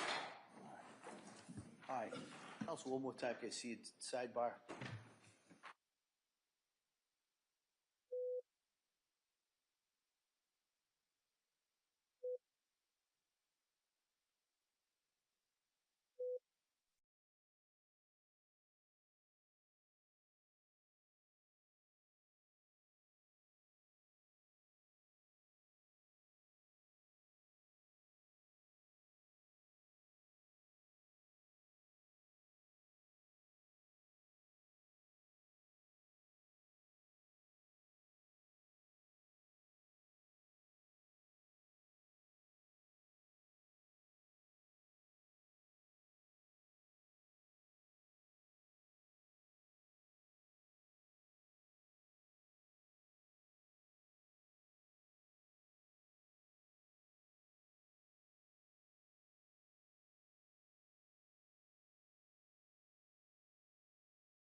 All right, so we will